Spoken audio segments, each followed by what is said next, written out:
Miss Blanchette received the worst news imaginable, but as it turns out, she gets to live. The girl diagnosed with only 3 months to live was Lariette Blanchette. She thought she was a goner, so she started to live it up, doing everything she'd always wanted to do. Then, Duke Kendall, the Empire's greatest swordsman and a total god of war, started to pursue her. It all started 3 months ago. Lariette felt something was wrong with her body and, thinking she was sick, secretly went to see a doctor. The doctor noticed her insomnia and rapid heartbeat and diagnosed her with Rocataratha's disease. It's an extremely rare and incurable disease that only occurs in people born with an excess of magical power. Rocataratha's disease is fatal. Miss Blanchette received a death sentence. She would die within 3 months. Lariette was so shocked she couldn't even remember what happened for the rest of that day. But she wasn't going to just accept her fate and decided to make a bucket list and complete everything on her bucket list. She was going to finish it completely, and for her maid, and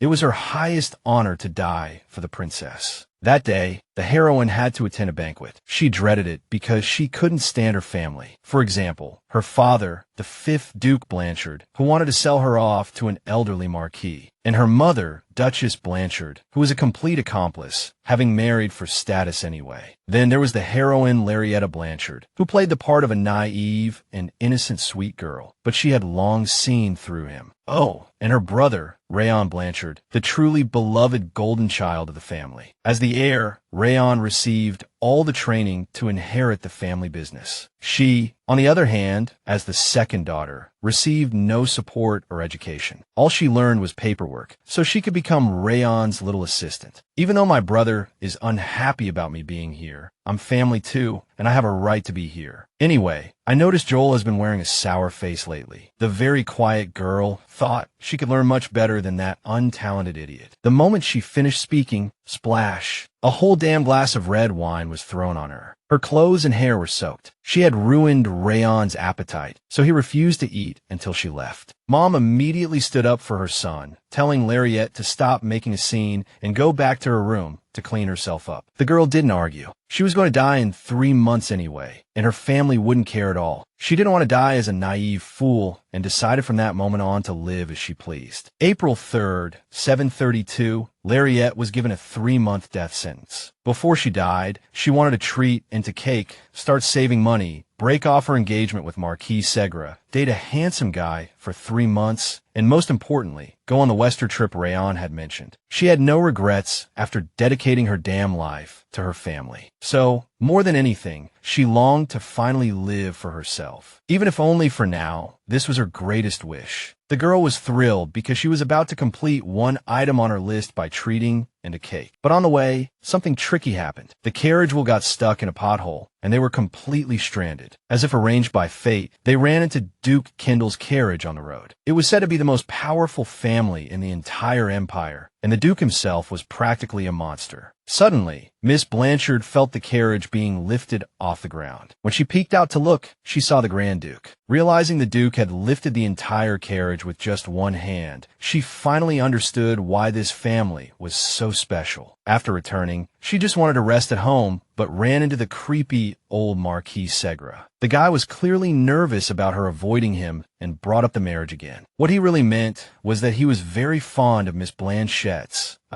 assets. Hearing this, she decided to complete the 3rd item on her deathbed bucket list today. Today was the day she would cast aside all the bullshit and break her engagement with Marquis Segra. The Blanchette family always gives birth to powerful mages like Lariette Blanchette. She was a true witch with a talent for magic, but she never really figured out how to use it properly. Her brother Rayon was designated as the heir, so he was always jealous of Lariette's talent. This magic came from the lessons of a tutor who knew of her talent, lessons Lariette sometimes eavesdropped on. After the Marquis fully revealed his true colors, she had only one thing to say. The truth was, Miss Blanchette had no intention of marrying him whatsoever, and the engagement was officially off from now on. To her, Marquis Segra was just a piece of trash who measured people and their worth in cold, hard cash. Seeing Lord Segra in such a sorry state, the Duke rushed out of the mansion and immediately cast a spell. The magic rescued the Marquis, who who collapsed to the ground. He would never forget this humiliation. The Duke and Duchess tried to appease him, but the furious lord decided to pretend the deal had never happened. A family that valued money over their own daughter, and a marquee who bought people like slaves, Lariette was tired of it all. Actually, she was too late. She should have done this sooner. The Duke had been counting on this marriage to pay off the Blanchard family's debts, but now his plan was ruined, and he slapped his daughter across the face. The family's debt was not Lariette's fault, so she didn't think she should have to pay for someone else's mistake. Her family had never done anything for her, never shown any care or love. All this time, the girl had been performing Rayon's duties. Her father made a deal for the marquee to pay off all the debts, giving his daughter food, clothes, and a bed. The Duke cherished her, but he didn't know how she would repay him in this situation.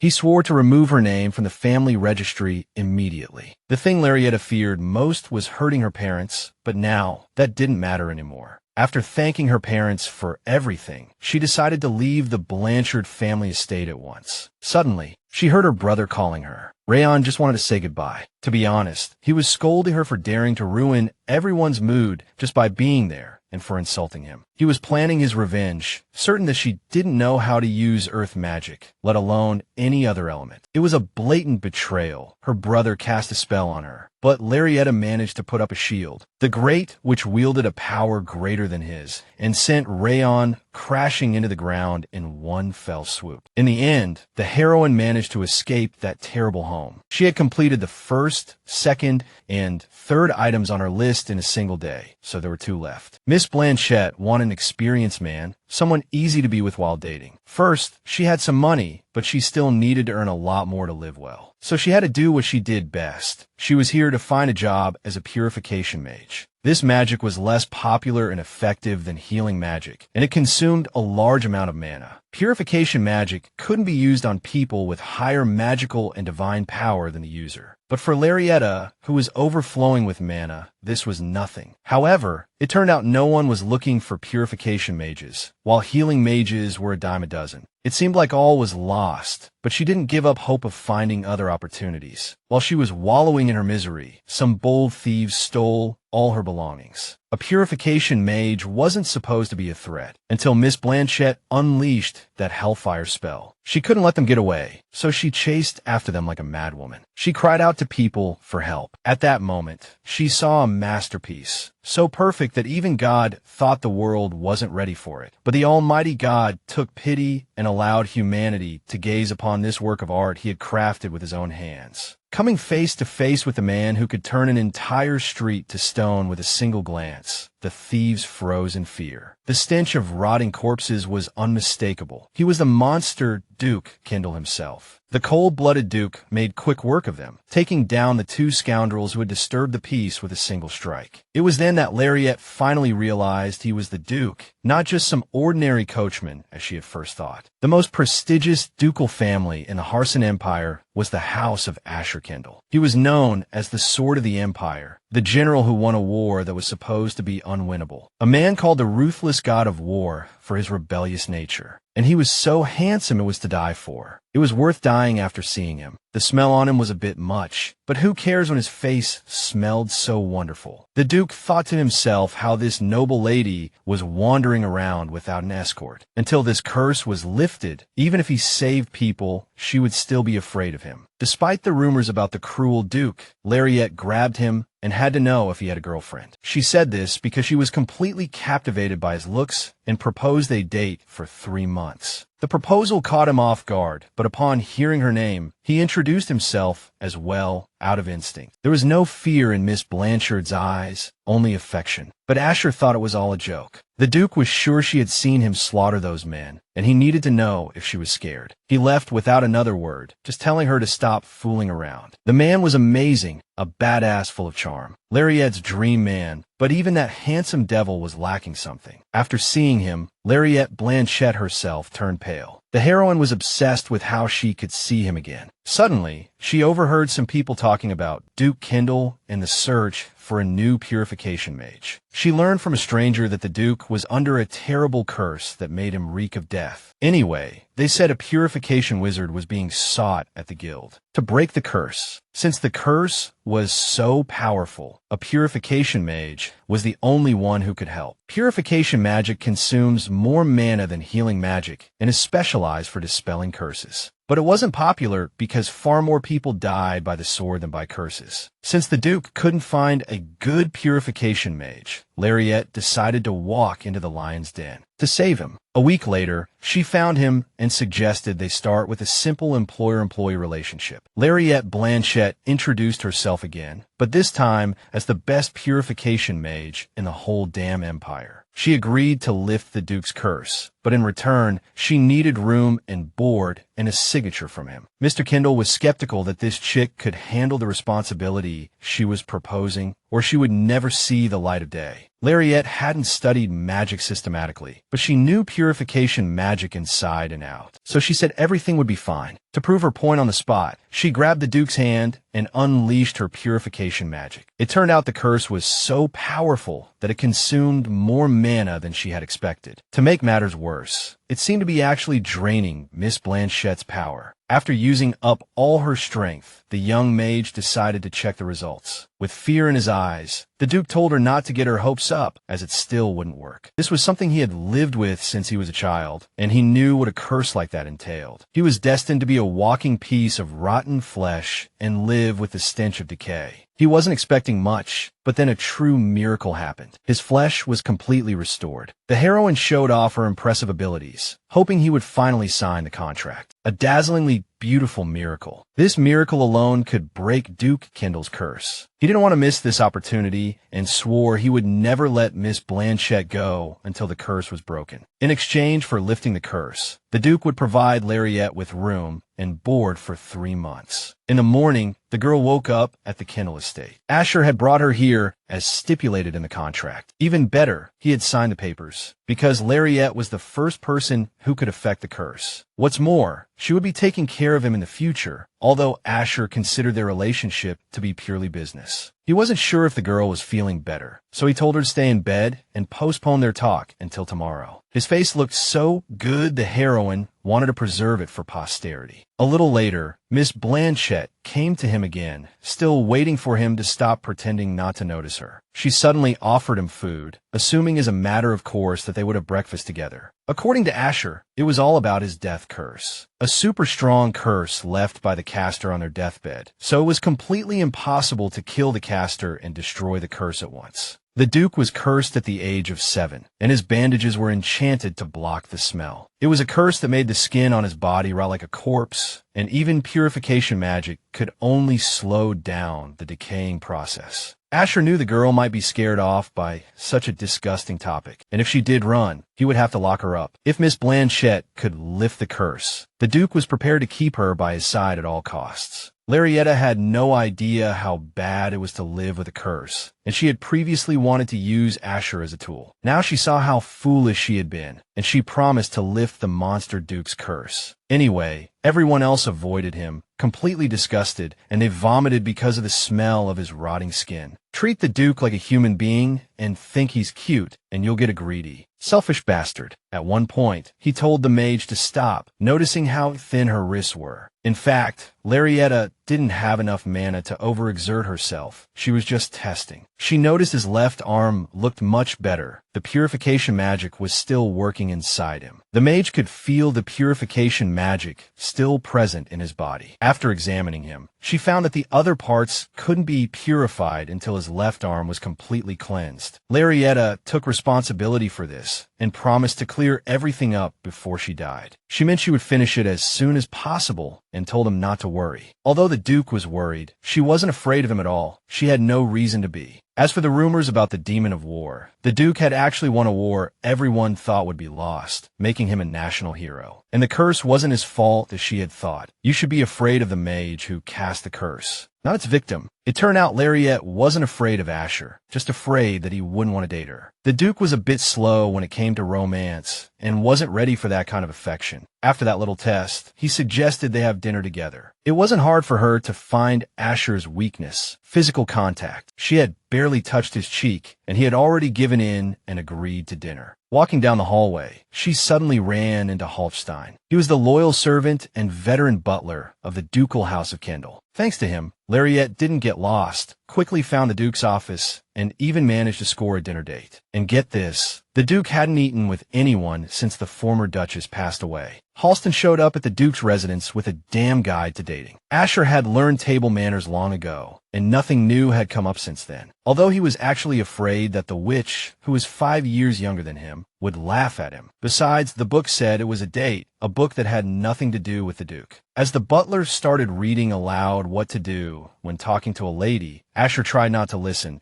but he had no idea how happy Lariette would be just because they were eating together. Suddenly, at the dinner table, the girl proposed that she had slightly amended the contract. She felt the original plan wasn't enough payment for the magic she was using for purification. As an additional clause, the heroine added eating together and taking a walk at least twice a week. As for the outings, those would, of course, be their dates. The Duke knew it would be a problem if she ran away, saying she wasn't being paid enough. If executor, A leaves without lifting curse B, then A will accept any consequences imposed by B. This was just another clause Duke Kendall added out of fear that she would abandon him. Now that the contract was settled, Lariette proposed a picnic. This was a top priority. I mean, winning Asher's love is a big deal, right? The house the heroine was staying in was gorgeous, and she loved living in a place like this. In a few days, she would have to go back, so she had to purify the curse before she left. In the early morning, the sun rose, but the sun named Asher never set. His face was always so dazzling. He suggested a picnic during the day because it would be cold later, and then we'd go straight back. Now was time for Lariette to get to work. She undid the bandages and decided to cast the spell directly on the skin. It turned out the curse on the arm wasn't as bad as we thought, and she could completely remove it in a few days. Asher couldn't believe it. He had been searching for a solution for over a decade and never thought the purification would be so easy. The witch didn't waste much energy. She was already good at conserving her mana by now. During the picnic, the girl was shivering from the cold. The Duke had warned her that spring mornings were still chilly. To help warm her up, the Duke could give her his coat, but that coat reeked of that foul smell. It was sunny in the flower bed, so Miss Blanchette told the gentleman to sit closer. In Asher's eyes, her behavior was strange. He felt like an outsider, as he had never imagined himself sitting in a flower bed. Lariette loved salmon sandwiches the most and hated the taste of cucumbers, which she usually wouldn't even touch. The gentle spring breeze, the flower crown woven for the Duke, it seemed like a perfect picnic. Then, a sudden gust of wind blew the flower crown away, sending it flying across the field. Without a second thought,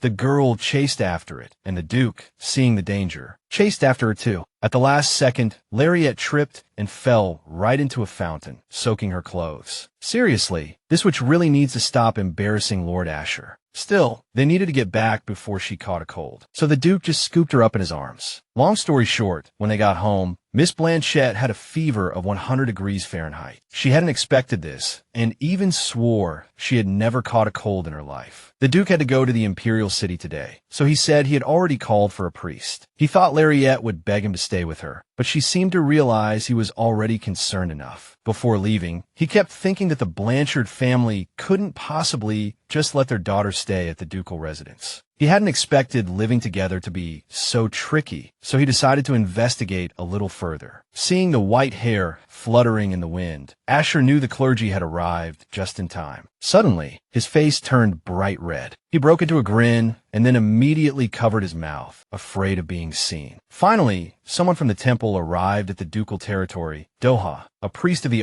Zion temple, was sent to Lariette. As he began the treatment, an incredibly bright energy emanated from the priest, illuminating the entire room. During the healing, Doha suddenly became curious as to how Miss Lariette ended up in a place like this. He said this because of the Duke's curse, which even the temple avoided. There is even a dark hierarchy within the temple, and low-ranking priests like Doha were often overlooked. Miss Blanchard had heard that such injuries only happened to low-ranking priests who had no money. As they talked, the healing was finished, and it was quite effective. The treatment fee had already been paid, but the girl was still grateful, so she asked the priest to come closer. Touching him, she realized it was a bit awkward and required more mana than she had thought. Feeling this powerful surge within him, Doha finally understood that the girl was a healing mage. He invited her to be his personal healing mage and said they could negotiate a price. When Doha heard her refusal, he was even willing to wait until she was available. As a thank you, he promised to continue treating her for free. The girl didn't hesitate to agree until her work was paid for with real money. Since they got along so well, Doha wanted to be friends with her because he really liked Miss Lariette. The heroine had never had a friend like that before and thought, why not take a chance before she died? A little later, the high priest returned to the Ar-Zion temple, where people proudly called him Michael Diathevilian. According to the young acolyte, it was exhausting how the high priest just wandered around as he pleased. It turned out that the scar on Michael's forehead was gone. A healing mage had healed it, a healing mage with power equal to that of the high priest. It sounded like complete nonsense,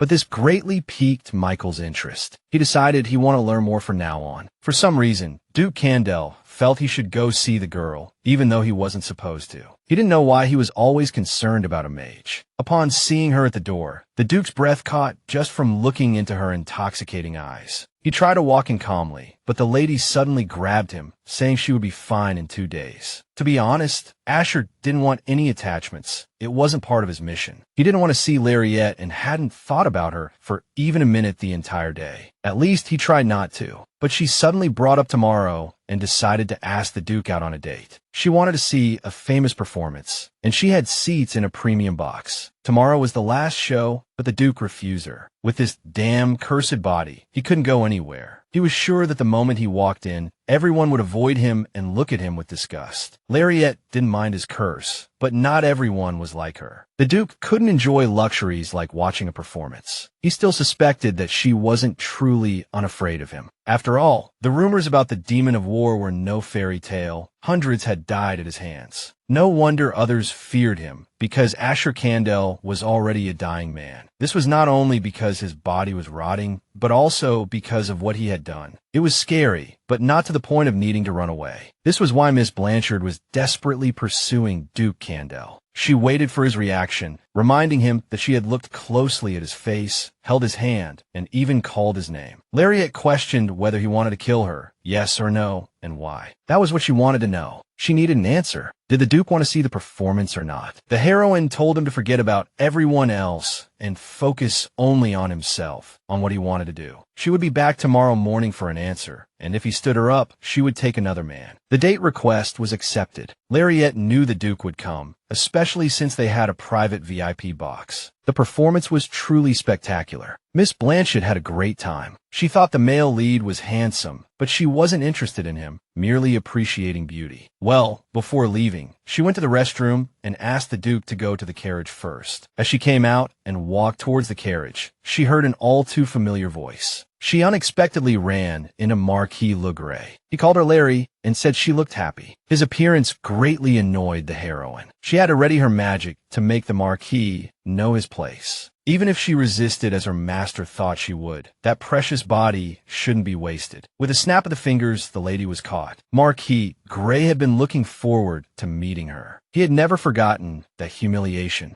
Now that Larry was a commoner, he wanted to make her his mistress and would treat her with extreme generosity. In that very instant, blood splattered. The audacious old man paid the ultimate price for his treachery. No matter how long Duke Kendall waited, the girl didn't return. He was here to take back his mage. Anyone who dared to touch his property had to die. Even so, the Marquis mustered a sliver of courage and used his status to threaten the monster Duke. Seeing the Duke's resolute attitude, Lariette tried to stop him, feeling that nothing good would come of this. Although Duke Kendall was deeply favored by the Emperor, the girl quietly led him away. She had miraculously saved him, but Asher's real priority was to save the lady, not to kill the Marquis. Now, seeing his brutality, she might want to break off their relationship, but they were bound by a contract. The problem was, Miss Blanchette thought this guy was much cooler than the male lead in the play. He shouldn't have resorted to violence so easily. but she could imagine it was in self-defense. The next day, Doha appeared again. The heroine didn't expect to fall ill again due to yesterday's chaos. This was not good, and she wondered if divine power could cure an incurable disease. According to the priest, if divine power could cure it, then it wouldn't be considered an incurable disease. Perhaps someone with that illness could be cured with divine power equal to that of His Holiness the Pope. Lariette's magic circuits were twisted, a rare condition that occurs in people with excessive and unbalanced raw magic. Michael knew this girl wouldn't die, but she would suffer from bone-aching pain for her entire life. The treatment wouldn't be smooth, but it wouldn't take too long either. Spending mana on such a useful mage is completely worth it. It was settled, and the priest told the girl to relax and rest well. Just then, he slowly pulled the lady closer and gave her a bear hug, his body emitting divine power. After Michael was done, he asked the mage for a favor as thanks. It turned out the priest was badly injured, but for a top-tier mage like her, it was no big deal. The wound disappeared in a matter of seconds. Michael's theory was correct. It was a good thing he got injured and tested it. Although it consumed a lot of her mana, the heroine received a gem as a reward. Now, the girl forbade Doha from seeking help from any other mage, only her. The next morning, Lariette went to see the Duke, only to find he had returned late last night and was still sleeping. Fortunately, Hallstein not only said it was okay to wake him, but also told her exactly where his bedroom was. Stepping into the Duke's bedroom for the first time, the girl was stunned by its vast space, and the decor was even more impressive. Hearing the mage's voice, Lord Asher woke up immediately, questioning what she was doing here. The girl thought it best to perform the purification ritual in the bedroom right now, hoping to get it over with quickly. Starting today, she would purify his upper body. The curse could only be lifted by touching his bare skin. This morning, the Duke definitely didn't expect to feel so embarrassed undressing in front of a lady. Behind the bandages was an extremely terrifying curse, spread all over his body. The young mage was stunned. The curse was so powerful that she couldn't complete all the purification at once, but she promised to do her best. Suddenly, after using up too much mana, the girl collapsed right onto the Duke. In fact, she didn't have much mana left because she had spent the entire previous day healing the priest. She explained that she had become friends with him and asked if she could help him occasionally. Asher didn't mind, and then Lariette blurted out, "Just when are you going to fall in love with me?" Before he could answer, she was panting on his lap, leaving the Duke completely speechless. Later, she looked for the Duke all over the castle, but he kept avoiding her. Doha was quite good at giving love advice, so she consulted him about everything. Aside from the matter of the curse, the girl was sure Doha was experienced. The priest suggested making the Duke jealous, saying no man could stand seeing his woman with someone else. Larry said, "I don't have a partner. I've never even had a boyfriend." But Doha thought this was going too far as he was a man too. The priest was treating her while talking to her, which left her a bit overwhelmed. But this jealousy plan was starting to sound a little interesting. Realizing the Duke would be a mess, she decided to figure out how to handle it herself. Late at night, Asher finally returned, only to find Lariette waiting for him on the steps. The reason she waited for him was that you don't see such a tired face every day. Today was the day to set things straight, so she reminded him that they were supposed to take a walk together twice a week. Honestly, Asher felt sick from the pain in his abdomen, or perhaps it was his heart that was aching. Standing in front of the mage made him feel strange, which was why he had been avoiding her. He didn't want to feel any stranger, so he suggested a walk in the garden tomorrow. Just then, Lariette felt like she was the only one trying to maintain this relationship. She didn't want to give up without a fight and yield to him like she had in the past. On second thought, the Duke really didn't have to force himself to eat and walk with her. Knowing he was busy, Miss Blanchard decided to have a meal with her priest friend. She decided not to pursue the breach of contract, so he could fully devote himself to his work. This notebook, the one where our girl wrote her bucket list before she died, was a gift from her father, and Rayon got a sword studded with jewels. Meanwhile, Lariette got a healthy tan from that trip to the west. She had never traveled before and felt she could do whatever she wanted before she died. The real reason she was so eager for a date was to take some happy memories to her grave. Asher didn't seem disgusted, but the way he looked at her during the performance certainly complicated things. Miss Blanchard needed to do something about this, even if she felt a little lonely right now. Recently, The high priest had been dressing up as a low-ranking priest. Joshua felt that someone with such amazing achievements and insane divine power must be missing something. It turned out Doha was planning to meet that healer witch again. Knowing she was working for Duke Kendall, Joshua worried that Michael's identity might be exposed. He didn't understand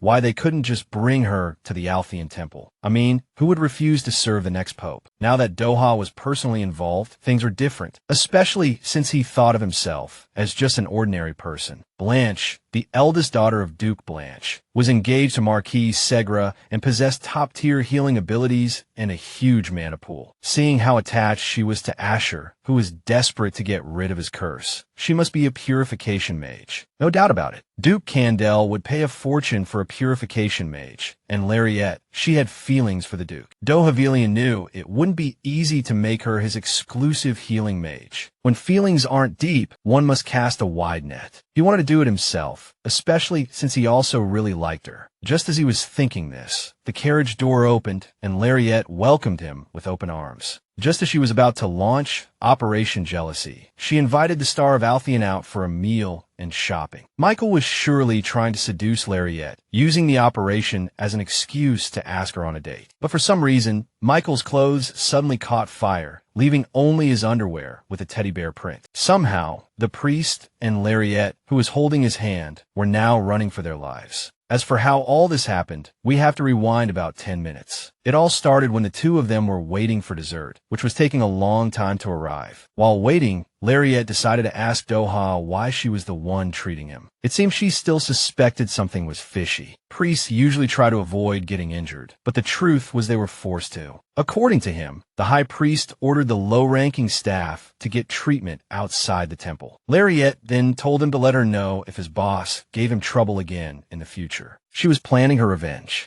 Doha's divine power was immense, and the girl didn't even realize just how powerful he was. He hoped his words wouldn't lead to any bad consequences, like making an enemy of the temple. Besides, it was just talk, right? Looking at the jewelry, the girl suddenly thought of the Duke. This would look good on Asher. There was an item that would suit the priest well, so Lariette decided to ask for the price and come back for it later. Just then, Macaulay bumped into the priest, and this subordinate priest didn't even apologize to his superior. This genius, who became a layman in just 5 years, annoyed Doha, so he sent him away. The worried child didn't even realize that some people simply don't care about authority. Doha even considered burning him to ashes, but decided not to reveal his identity in front of so many people. He bowed deeply and apologized to the superior priest. In that moment, a fire broke out, and the layman's holy robes ignited and smoked at an alarming rate. Suddenly, Miss Blanchard's voice rang out as she grabbed the priest's hand and dashed out at top speed. She had already booked this spot and wasn't going to back out just because her new friend was in trouble. Doha found it very amusing and was wondering what to do with her, thinking he wanted to make Lariette his. When the Duke found out that Miss Blanchette had been out on the town all day with a priest, he felt a burning sense of injustice. It turned out the lady's friend was a priest and a man, not a woman. If the Duke continued like this, things between them could escalate into a bigger problem. He didn't know how far they had gone or where their relationship was headed. Even if Lariette and the priest became lovers, Asher felt it was none of his business. To him, the mage was just someone who purified his curse, and the talk about dating wouldn't last forever. These thoughts were driving the Duke crazy. He wasn't supposed to expect anything from a mage, but for some reason, he couldn't back down. His insides were twisting for some reason. Asher believed no one would want a monster like him. Miss Blanchette suddenly received an invitation from the Duke. It seemed his busy schedule had just cleared up. He wanted to talk after a long silence.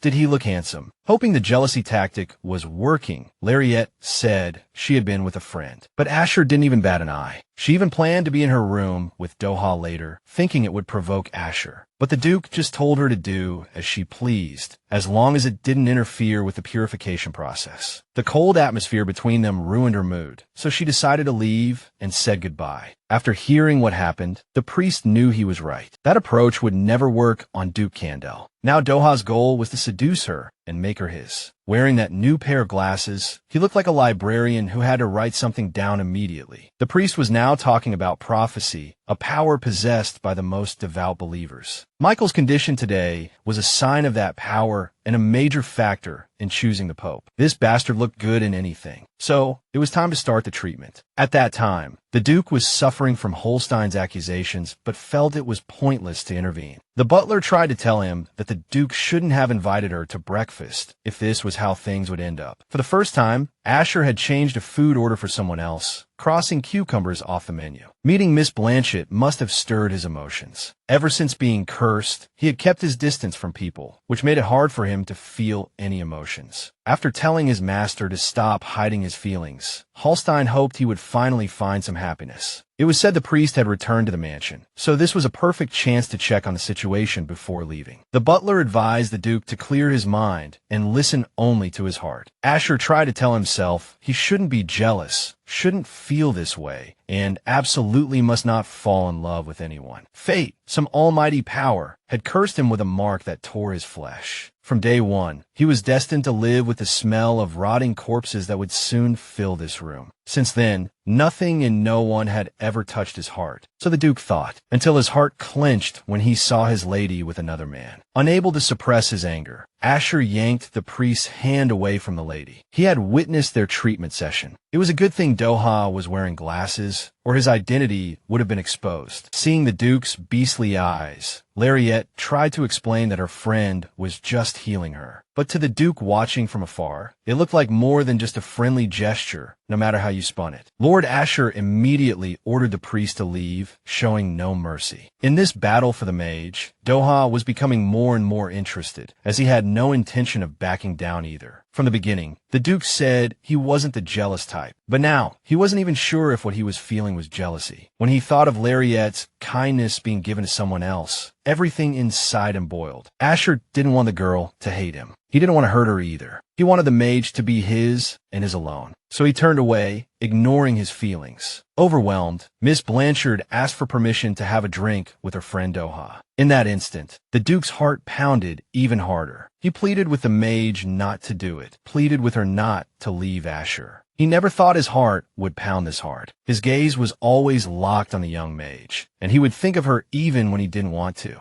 The thought of the lady being somewhere with another man made Duke Kendall want to cut off the hand that had touched her. If you wanted to call these boiling emotions jealousy, then yes, Asher was definitely jealous as hell. Because he was a messed up monster, he was even afraid to touch Lariette, afraid of hurting her on top of everything else. He couldn't shake the feeling of being completely lost. His only hope was that the offer of a romantic relationship was still on the table. Of course, Lariette was absolutely ready to give the Duke a chance to get close to her, as it was exactly what she wanted. She pressed herself as close to his chest as she could, eagerly anticipating her future relationship with Asher. All of this was a first for the Duke, the experience of giving and receiving love. He couldn't believe such a moment had finally come for him. Asher planned to fix up the garden, as this was the home where Lariette could spend the rest of her life. Soon after, the mage added a few more items to the list of things they should do together. There were many things on the list that he couldn't do because of his cursed body. Flipping through the booklet, he stumbled upon more entries, but the lady coldly stopped him. He almost saw her wish list, and Lariette didn't want to seem too needy so early in the game. Seeing that the Wish City sightseeing was completed, Asher realized she had a good time with the priest. In fact, for her, it was a bucket list, not a list of things she wanted to do with her boyfriend. She couldn't stand how cute the Duke was when he was angry, so she blurted out that she wanted to do them with her boyfriend. Soon they were out on the streets, visiting the most high-end boutique in the Empire, where all the jewelry and clothes were far beyond Larry's reach. The Duke told her to pick anything her heart desired, plus any accessories that caught her eye. By the end, Asher had bought so many things they could barely fit into the carriage. He was completely lost in how beautiful the mage looked in her new dress today. To get a few more words out of him, Lariette started poking him, which made the Duke call her beautiful again. His whispered sweet nothings made her heart race. Now all she wanted was to kiss him. As if drawn by Asher's magnetism, he was captivated by her lips, their scent irresistible to him. Of course, a servant's voice had to interrupt them at the worst possible moment. They had arrived, and he was about to unload the luggage. The situation became so awkward that Asher panicked and fled from the carriage like a child. Days passed after that near kiss, and their relationship hadn't progressed one bit since. It was no different from the situation before. Honestly, Miss Blanchard was running out of time, and the Duke was still making her wait. She decided to take the initiative. She said she would be ecstatic if Asher would feed her today. Lariette wanted some affection from her man, but the Duke only saw 2 empty hands. Suddenly deciding he shouldn't deny her anything, the Duke was determined to win her over with a fork. A bright smile bloomed on the mage's face, thrilled by Asher's tenderness. Suddenly, the Duke remembered he was busy with work, so he reminded her he would be leaving first. Lariette tried everything to stop him, shouting after him, but he had already vanished without a trace. She then realized that Asher only wanted her platonic love. This was nothing short of a disaster. A few days later, the heroine came to the Duke's room for the purification ritual. Even if her time was short, and even if Asher disliked her touch, he would have to get used to it. Today, they would purify his upper body, and the Duke was prepared for it. With astonishing effort, the young mage poured a huge amount of mana into the purification ritual. She felt much better than last time, but was still dizzy, so she wanted a hug. It turned out Asher was having a hard time holding back, so he asked her to keep her distance. Unexpectedly, however, Lariette thought he shouldn't hold back, that he should do as he pleased. The moment the Duke heard he could do as he pleased, he grabbed her and threw her onto the sofa. The thought of being able to act on his desires seemed to drive him mad, just from being so close to the lady. Lariette felt like she was about to be devoured with nothing left. All she truly wanted was a kiss. Fortunately, Asher quickly calmed down, but he asked her not to act so recklessly in the future. Next time, he wouldn't let the witch off so easily. She needed to know that he was sorry for scaring her and told her to leave, promising he would be careful. Little did Asher know what would have happened if they had finished what they started last time. He had clearly underestimated Lariette. It all started that morning, after a few days of purification. Larry wanted the Duke to take her on a date to a restaurant, but she was rejected because for Asher, even a simple meal with her was a hassle. It was the stairs. People saw the monster Duke in him and were terrified of the curse. Becoming the monster Duke's woman meant Lariette would have to give up a lot, and he couldn't do that to her. In her opinion, lovers should take care of each other no matter what, so the place didn't matter, right? What was important was that they were together. Asher said he had to go to the royal palace. He was already late, so he promised to be back as soon as possible. He planned to finish quickly and then come home for dinner together. Then, while having a few drinks, he would have a light chat with the witch. He would ask her how her day was without him, if she was adjusting well, and what kind of wine she liked. This was exactly what Duke Kendall planned to do. But the meeting dragged on endlessly. It seemed these people could argue about this nonsense until the end of time. The 5th Duke was furious that Asher dared to act this way in front of the king. Asher felt he had to endure it, knowing he was Lariette's father, the father of the woman he loved. Just as Duke Kendall said, they still hadn't reached a clear conclusion, so they adjourned after Asher left. The 5th Duke, Blanchette, decided he was an arrogant brat. He knew how fierce Duke Kendall was, so he couldn't stand a wet-behind-the-ears kid acting so high and mighty. Someone present thought he should be smarter if he wanted to save his crumbling family. When a meeting finally ended, Duke Blanchette blamed his daughter for this whole mess. Money was constantly being lost because no one was managing the estate. His wife said it was his fault Lariette ran away from home because she wasn't properly educated. As long as Rayon was still working for the royal family, we could continue to receive money. The real problem was that the little brat dared to defy her own father. If she came back, all our troubles would be solved. If Lariette came crawling back in tears and admitted her mistake, her father would be merciful and allow her back into the family. The Duke believed she would never find a better father than him. Lariette should run while she still can. That night, Asher went to change his clothes and had the butler send a message, saying he was worried about keeping the lady waiting. The moment the sorceress heard he had arrived, she rushed over. But when she saw the Duke suddenly appear behind her, she nearly had a heart attack. Seeing the girl out of breath, Asher told her there was no need to rush to see him like that. It was clear he had a lot of dating experience. It sounded like he had dated more than 10 girls. Yeah, with that body and face, there was no way Larry was his first love. A butler like Hallstein had to be capable of anything, even performing a massive juggling act. Everything that night was perfect simply because the lovers were together. Asher felt the lady was drinking a bit too fast, but alcohol had always been her only comfort. She mentioned she had been walking in the garden, but the fountain they fell in the last time had dried up. As for Doha, he was just a friend who helped her with some emotional problems, nothing more. She just wanted to continue receiving his treatment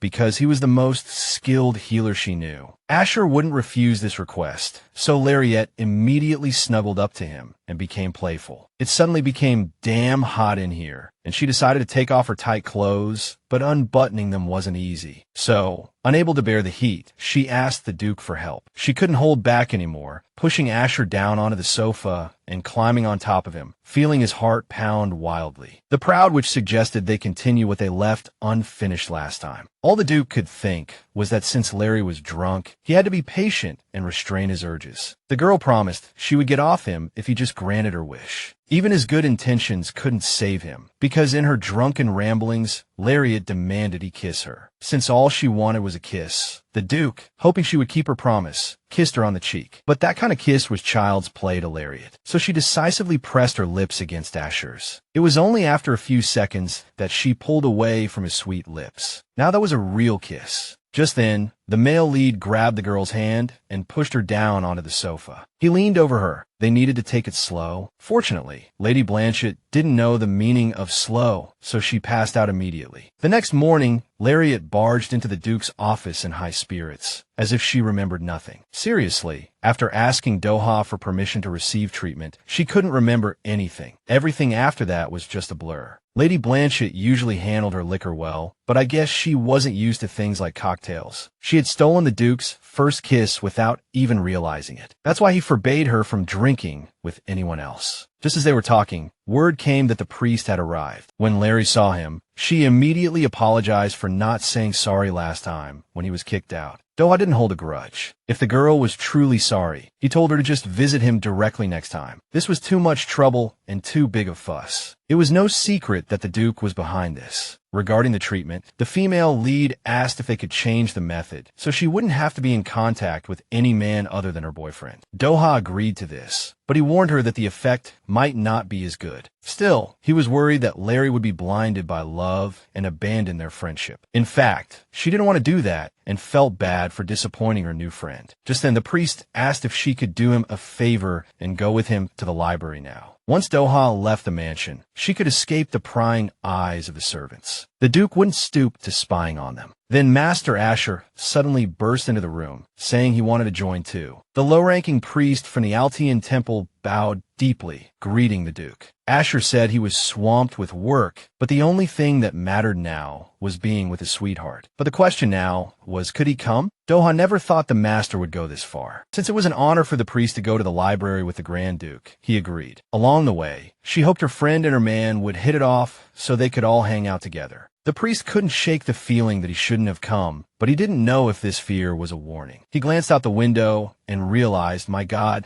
they were heading to the Imperial Library. Many people in that library knew him, so it would be very difficult for Doha to hide his true identity. Hearing that the priest had work to do at the temple and decided to go back, Larry let him go. The Duke seemed relieved, but now it had turned into a damn library date. They went to the library because of Doha's request, but the female lead had no idea what they were supposed to do there. First, she decided to look around, and the sight of Asher following behind her simply melted her heart. She pulled him closer, telling him to relax and find a book he wanted to read. She said this in a whisper because, come on, it's a library, you have to be quiet. It turned out to be so easy, you could even create romance in a library. The female lead was super excited because in her mind, their encounter would be the Duke appearing and getting a book for her. When she felt the touch, she saw a well-mannered man standing in front of her. Larry had sent him away without even a thank you. She didn't need his help anyway. The second time was a success, and she finally got the book. It was the handsome Duke who got it for her. just in time. It turned out he saw her deliberately picking a book from the top shelf to get his attention. But he also saw her reject the other man, telling him to get lost. Asher actually liked that about her, so he told her to be that way with other men too. He didn't mind, but if Lariette dared to run away from him, the Duke would definitely hunt her down. Of course, Lady Blanchette wouldn't run away. Before, she would have said so without hesitation. Honestly, a library date was quite fun. Duke Kendall definitely didn't expect this. Running into Rayon was an accident. Seeing his sister looking happy, he wondered how she was doing. When he greeted Duke Kendall, the master ordered the heir of the Blanchette family to raise his head. Her brother's appearance scared the female lead. She didn't know what he would say this time or how he would humiliate her. Most importantly, she didn't want him to insult her in front of Asher. What she feared most was the Duke seeing how her family treated her and pitying her for it. To avoid that, Lariette said she wanted to talk to her brother and asked Asher to leave first. Listening to the Duke's footsteps fade away, she felt the tension between them grow thicker. Rayon couldn't believe his sister was living like a lapdog for that monster Duke. But she warned him to watch his mouth, unless he wanted to be buried in the palace's backyard. Without her family, Lariette was living peacefully, so her brother blamed her for their mother's illness. He said that if this little brat thought the world was at her feet just because she had a bit of magical talent, she was sorely mistaken. So her brother told her to get her ass back home, saying a pile of things were piling up. The female lead didn't care about Rayon at all, nor about the entire Blanchette family estate. She just wanted to be left alone. This really annoyed the heir, who flew into a rage and slapped her for being such a bitch. In that moment, Lariette couldn't believe he had hit her, the very guy who had kicked her out in the first place. In his eyes, she was worse than him and shouldn't even try to better herself. She knew using magic in the royal palace would get her into big trouble. And if they continued this fight, rumors would spread and might even reach the Duke's ears. The female lead didn't want Asher to find out her brother had hit her. She would be so embarrassed. So she yelled that the Blanchette family bloodline would end with Rayon and kicked him in the vitals, thinking he wouldn't be needing them anyway. That night, Lariette went to a healer, begging him to heal her as quickly as possible. Her bones were badly injured, and even after treatment, the marks weren't completely gone. According to the healer, that's why she needed to pay more for a top-tier healer. Lady Blanchette was penniless, making it harder to get better, and she was too ashamed to appear before the Duke like this. Seeing the lady here alone at this hour, Lady Charbay decided to investigate. She offered to take her to her boutique, as she wanted to give a gift to thank the girl. In the boutique, Lady Charbay wasted no time having the lady try on the most exquisite jewelry of the season. In her business, she had met all sorts of people, and she was sure Lariette had a bad day today. They hadn't met before, so Lady Charbay formally introduced herself. Until now, Laurie had no reason to see Lady Charbay, as she was very close to the princess. The princess and Rayon were once engaged, but she called it off after a few dates for obvious reasons. Because Lariette and Rayon were family, she couldn't get close to the princess or Lady Charbay.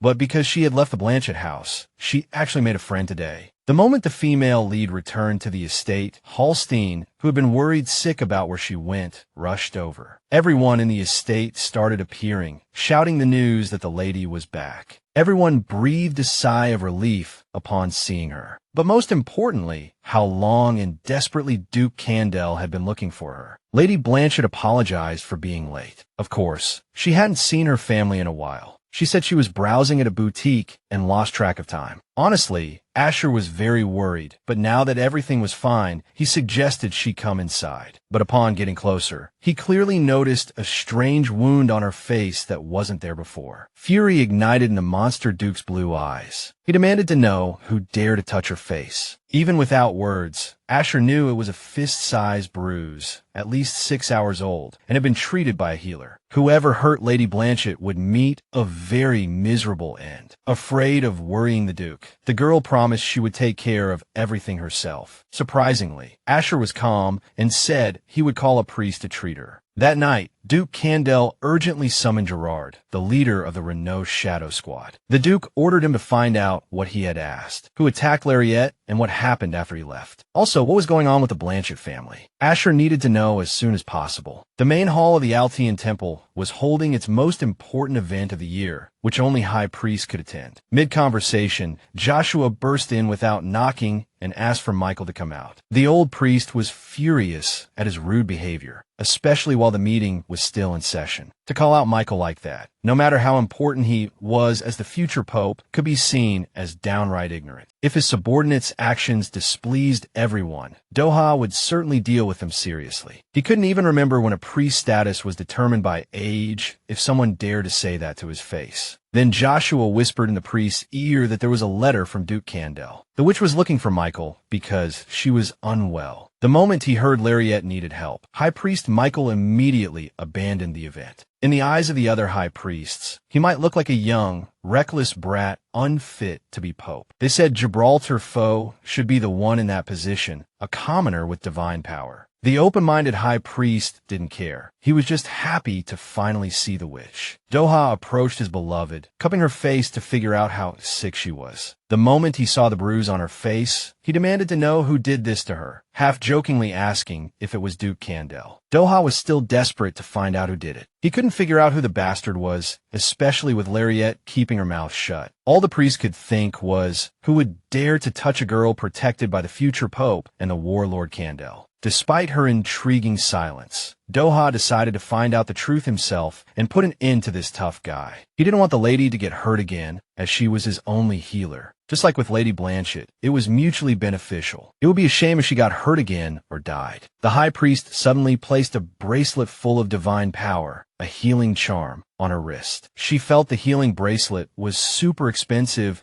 and was even afraid to wear something so valuable. With tears in her eyes, she said she had nothing for her friend, but he didn't need an apology. Doha just wanted to be with her next time, and even a fraction of her attention would be enough for him. The bracelet would check on her health from time to time, but it would also call for Doha if it sensed danger. The priest had lied, so the girl really had nothing to thank him for. Meanwhile, Duke Kendall was dedicating his free time to studying techniques for building a good relationship with a woman. He learned from a book that physical intimacy was also important, as rushing things could lead to passion burning out. In that moment, Asher was struck by the fear that Lariette would think he was a monster and want to break up. He knew he could never break up with the lady, no matter what. From the moment the Duke met her, everything in his life changed. He never wanted to let her leave him again. This time, the great witch performed the curse purification in the study, not in bed like last time. If it were in bed, the story would have become strictly adult romance content. Lariette finished today without even breaking much of sweat, just a little tired. The Duke felt it would be too greedy to ask for more from such a body. Besides, in order not to tire Lariette out, he shouldn't bother her with this ugly face. This was the only thing Asher could do to prevent his witch from leaving. Lady Blanchette suddenly suggested they cook together, wanting to try it with her man. She got too close, and the Duke tried to push her away, but the persistent witch kissed his hand. Everything was ready. The perfect kitchen was prepared for the couple's sweet time, as the butler had arranged everything. Lariette was excited by the wonderful atmosphere in the kitchen and suggested the master try on an apron. Asher imagined himself as a sexy maid, saying the size wouldn't fit him. But the lady thought it would be incredibly cute, imagining his rugged body bare, with only an apron for cover. The Duke could think of nothing but talking to her now, or it might be too late. He didn't know how to start. He hated his body so much that he didn't even dare to touch her, afraid the witch would get tired of him moving too fast. Asher suggested they slow down the pace a bit. Surprisingly, Lariette quickly agreed, thinking about the cooking. But the Duke was referring to their relationship. Being together really did the couple good. They laughed a lot and felt happy working together. They made some delicious pancakes, topped with fruit and chocolate syrup. When she fed the Duke a bite, some sweet chocolate got on his lips, and she was completely mesmerized. The handsome Asher got a little messy, so Lady Blanchette decided to taste the chocolate from his sweet lips. The kiss they shared while drunk wasn't even romantic enough to be called a first kiss. Really? So now was the perfect time for another one. That's why Lariette put a little chocolate on her own lips. She couldn't wait for the Duke to finally kiss her, so she decided to take matters into her own hands. Asher felt a pang in his heart and jerked back. This was too much for him. He was terrified that she would quickly get tired of him and was at a loss for what to do. It seemed Lady Blanchette hadn't taken his request seriously. Asher was the only one stressing about it. Overwhelmed by shame and hurt, he wiped her lips with a handkerchief and decided to slip away first. first. The next morning, the female lead decided she had to talk to him today. She didn't know why he had run off. It was no use trying to tame a wild beast all at once. You had to take it slow so he wouldn't run away again. At breakfast, Asher called her, which again, acting as if they were in a fight. He stared at her blankly, not answering her questions about his behavior. In her mind, she pictured the Duke as a cat, calling him cute. But in his opinion, there were many things that were truly cute. Duke Kendall was acting like a child just because Lady Blanchette had ignored his request. But honestly, his biggest problem was that he melted instantly whenever she called him cute. Lariette couldn't figure out how anyone could call this man a bloodthirsty killer. To her, he was like a kitten. Still, she found it hard to believe he really couldn't say why. He was angry. Asher was starting to have doubts, knowing that if Lariette found out the truth, she might abandon him. In her eyes, the Duke would seem pathetic. After all, she was the type everyone loved, unlike him, a monster. He felt he owed her his life just for being willing to deal with him. But Asher didn't know what would happen if he continued to keep his mouth shut. He had annoyed Lariette many times, and this time she might really give up. So he decided to tell her this time that she had been too flippant about his request. When he mentioned pacing yesterday, she was completely sure he was talking about the pace of cooking. It was her first time cooking, so she thought the Duke was worried about that. The conversation became very awkward, and Asher even got flustered, calling himself foolish. Lady Blanchette moved her chair closer, touched that her beloved was upset because she hadn't listened to his advice. After all, she still remembered him saying last time that he wouldn't back down next time. Asher was so embarrassed he wanted to disappear and was about to slip away, but the witch wouldn't let him go. In the end, the Duke faked an injury to get away safely. Although it was a lame move, the joke had gone too far. After that day, Miss Blanchette liked to tease the Duke, hoping he wouldn't get lost on his way home. From the looks of it, he seemed to have run off to exercise out of embarrassment, but that wasn't the case. "All right, we're here, Asher. We have to make sure Miss Blanchette never finds out about any of this. We haven't seen Rayon in a while. It's time to have a chat with him." As soon as the Blanchette heir's blindfold was removed, he was terrified and called the Duke an idiot. He got his immediate comeuppance and was knocked down with a single punch. Asher felt he hadn't yet grasped the situation. The bastard dared to hit Lariette, someone the Duke cherished so much he was afraid to even touch her. For someone like Rayon, this move was truly audacious. But the Duke didn't plan to kill him. However, the foolish Blanchette heir needed to remember the reason the Duke went easy on him. The reason was that Lariette told him not to. 3 days later, as our heroine was busy teasing Asher, she completely forgot about something important. She still didn't understand what he meant by suggesting they take things slow for a while. All she could think about now was spending a passionate night with this man while her body was still healthy. They had signed a 3-month contract, which meant there were about 10 weeks left. After asking the Duke, she found out he wanted to slow things down as much as possible. Realizing this was her last chance, Lariette smashed a plate and shouted that she wanted to do that with the Duke and as soon as possible. By that, she meant everything: hugs, kisses, all intimate things. Hearing this, Asher blushed, but he reminded her that his body was slowly rotting from the curse, his skin tearing, and his heart covered in scars. It was so ugly that people called him a monster. That's why he still found it difficult to be close to her. Moreover, he was worried she would run away. At this point, Lariette could only try harder to break Asher's curse. She promised to take good care of the Duke and break the curse as soon as possible. The girl truly believed that by then, Asher would be able to commit to a relationship without any worries. Strangely, when the master heard these words, his heart skipped a beat. He felt like his heart was about to explode and experienced a feeling he had never had before. Finally, when the truth dawned on him, Asher felt happy, thinking this must be love. After that, all Lariette could think about was how to break the Duke's curse, starting with his upper body. She was the only one who could do it. But even for her, purifying him was extremely difficult. The person who cast this terrible curse on him was a highly skilled mage who hated Asher. It must have been hard for the Duke to live with this curse all this time. Even seeing Miss Blanchette was difficult for him. Recalling how embarrassed he was at their last meeting, the girl suddenly suspected that she was his first love. She definitely didn't want any serious relationship. She had initially just wanted to find someone for a casual 3-month affair. To figure everything out, the next day, our heroine started following the butler until he finally caught her. It was no big deal. She just wanted to know more about Asher. Hearing this, Hallstein was ready to spill everything, telling her about the Duke's wealth wealth, power, and ability to care for the Duchess. But that wasn't what Lariette wanted to know. She only wanted to know if Asher had been with anyone before her. According to the butler, it was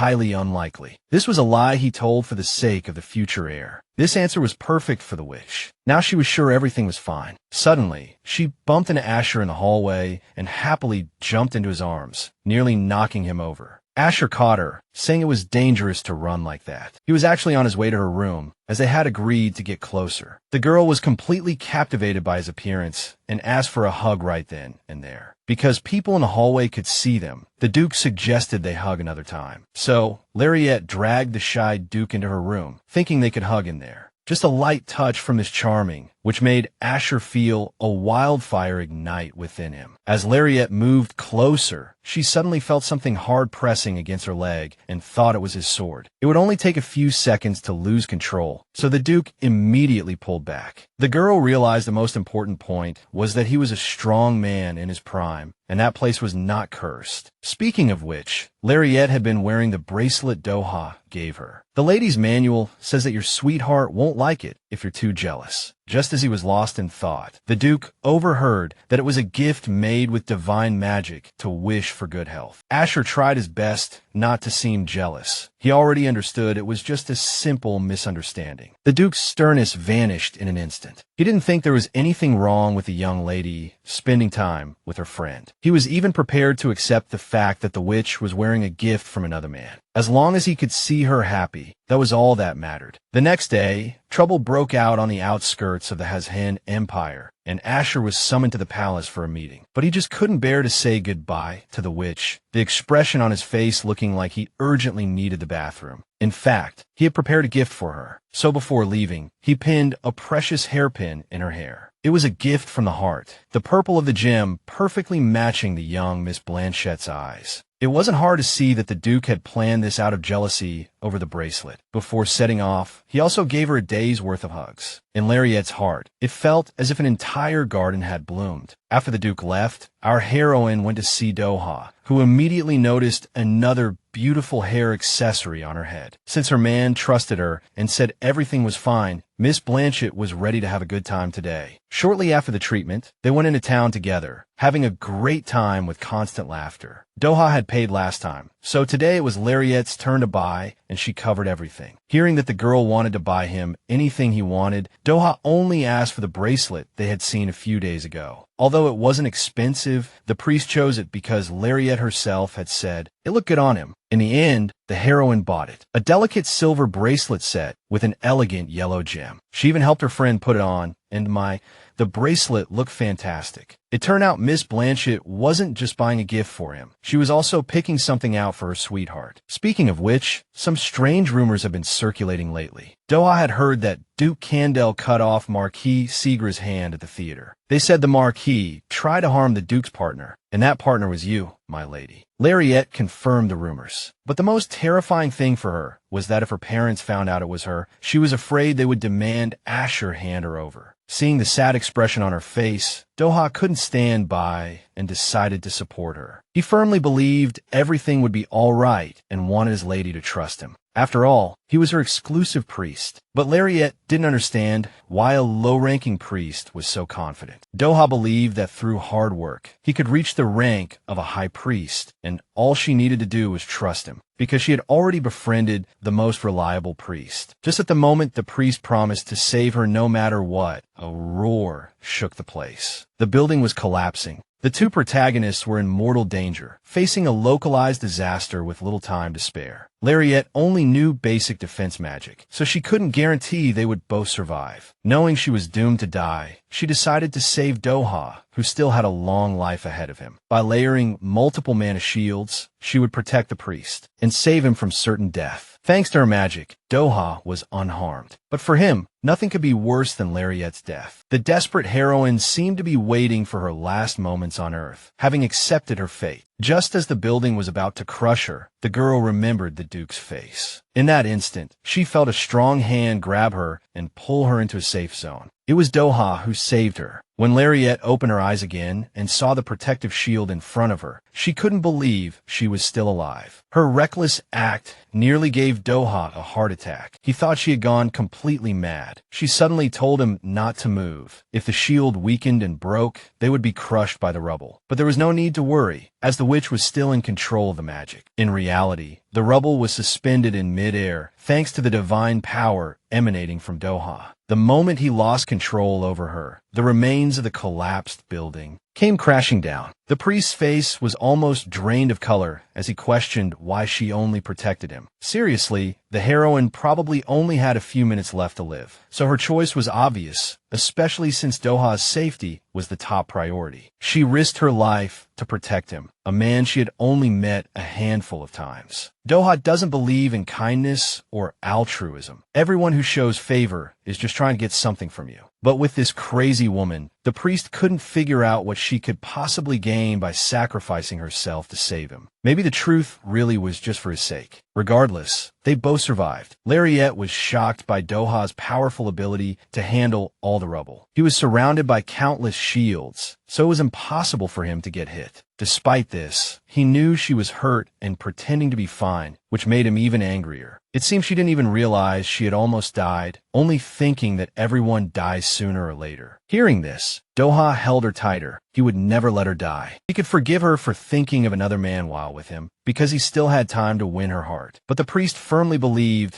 that she must not die without his permission, nor should she be so reckless with herself. With her injuries, no matter how old this place was, it couldn't have collapsed for no reason. The priest finally realized the gravity of the situation and that their stubbornness had gone too far. Miss Blanchette had never seen Doha so angry. It seemed he could get angry too. After all, they were all mortals. Anyway, she was glad he was okay and that they had dodged a bullet this time. When she finally got home, Asher was waiting for her on the first floor. He had come back early today. That daily dose of passionate and gentle hugs had become a tradition for the couple. Although they had already had their dose this morning, the young lady had forgotten. She hugged the Duke as if it were the last time she would ever see him. But then he asked her directly what happened today, guessing she had been in some kind of accident. She was at a loss. She knew if she told the truth, all hell would break loose. She hated to worry the Duke, so she just said she had fallen on the road, which was why she was covered in dust. When she told him she had gotten a small scrape, but Doha had already healed it completely, the Duke seemed to believe her. Lariette had fun today, but being with Asher felt even better. Knowing how much the Duke of Kendall had suffered from the curse, she sincerely hoped he could be free of it soon. While the witch was still here, she wanted him to enjoy these 3 months with her. When she was on the verge of death, she felt it. If she died, Asher would have to live with that curse. And that absolutely could not happen. This was precisely why the witch Blanchette decided to break his curse at any cost. Even though Lariette looked terrible today, she insisted on starting the purification on his upper body, saying she was fine. But that was complete nonsense, as she had used up all her energy creating a protective barrier for Doha.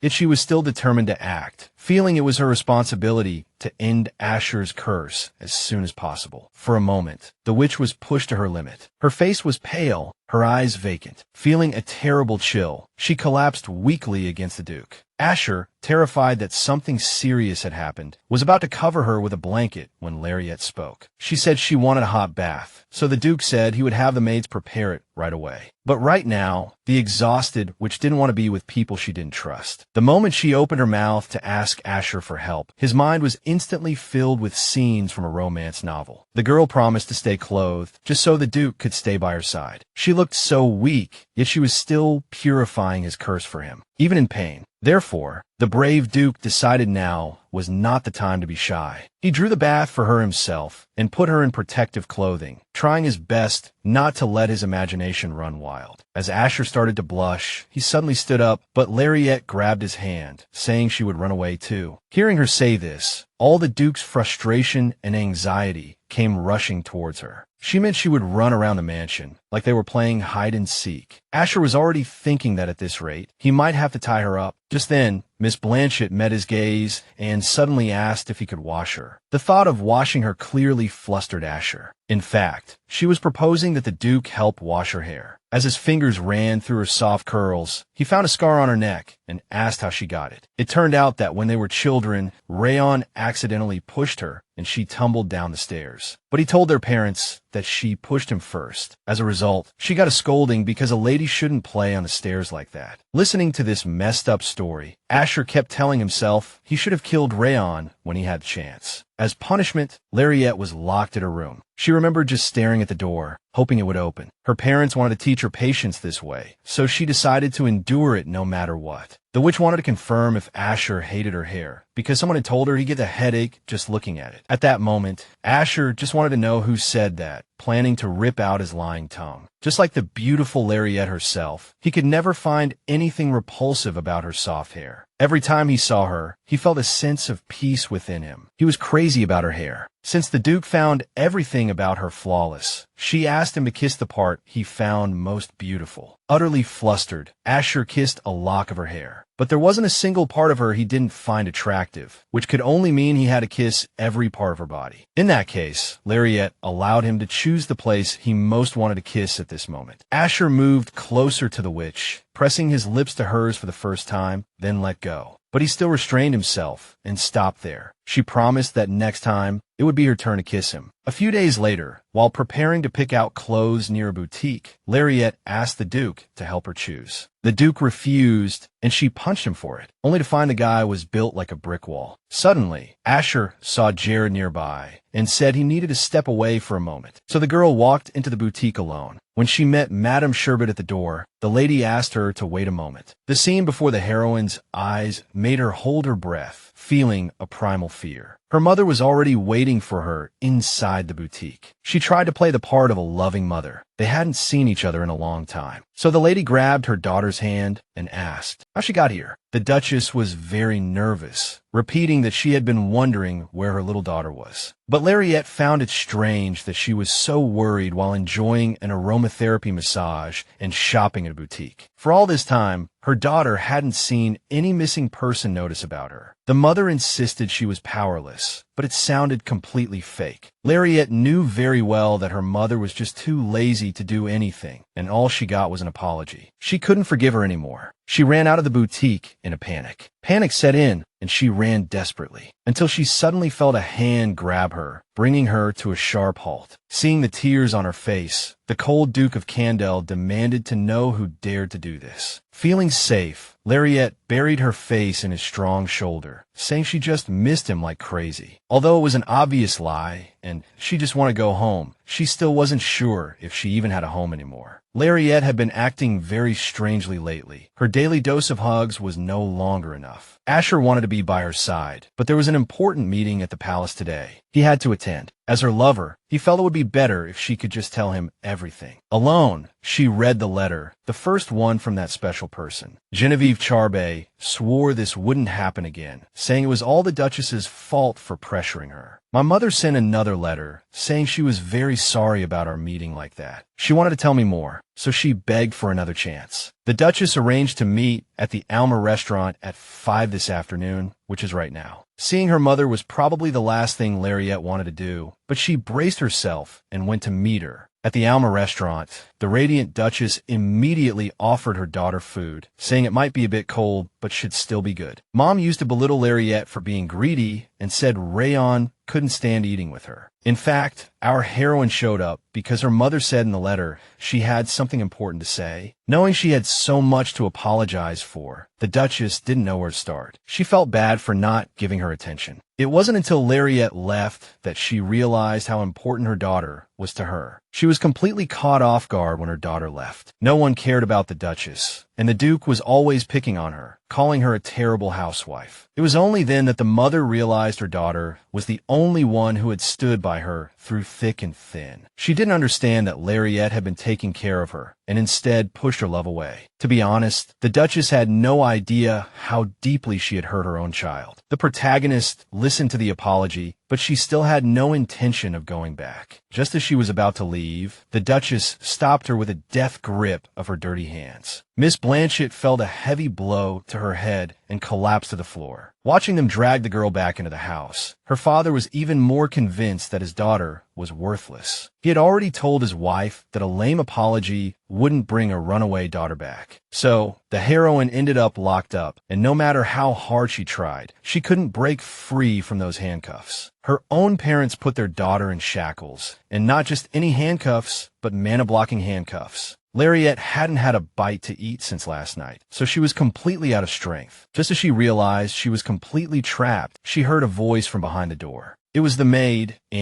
who was very worried and thought her mistress must be starving. They were both in a real predicament, not knowing what to do next. According to Anne, the Duke was furious, throwing a tantrum and saying his daughter would have a rough morning. The desperate maid promised with tears in her eyes that she would find a way to help her mistress no matter what. But Lariette told her to stay put, not to do anything foolish and get herself involved in this mess. After the young lady left the estate and had felt terrible for being powerless to help, she had had enough of regrets. That's why she needed Lariette to let her help. After impulsively deciding to steal the key and talk to Father Joel, the maid ran off at full speed. The heroine used her last ounce of strength to bang on the door, desperate to keep and out of this nightmare. Every attempt failed, and all that was left was to beg in the silence. Suddenly, she spotted the house phone and dashed towards it like an arrow. In that instant, the door was thrown open, and her worst nightmare became reality. The cruel Duke Blanchette and his heir. Her father had locked her up to reflect on her actions, but he saw no remorse in her eyes. In Lariette's view, she had nothing to be sorry for, because she had done nothing wrong. It was because she thought this way that the furious Duke lost his mind and slapped her with all his might. He didn't stop there, continuing to strike her many more times, each blow thundering in the heroine's mind. The old man only stopped when he had beaten his daughter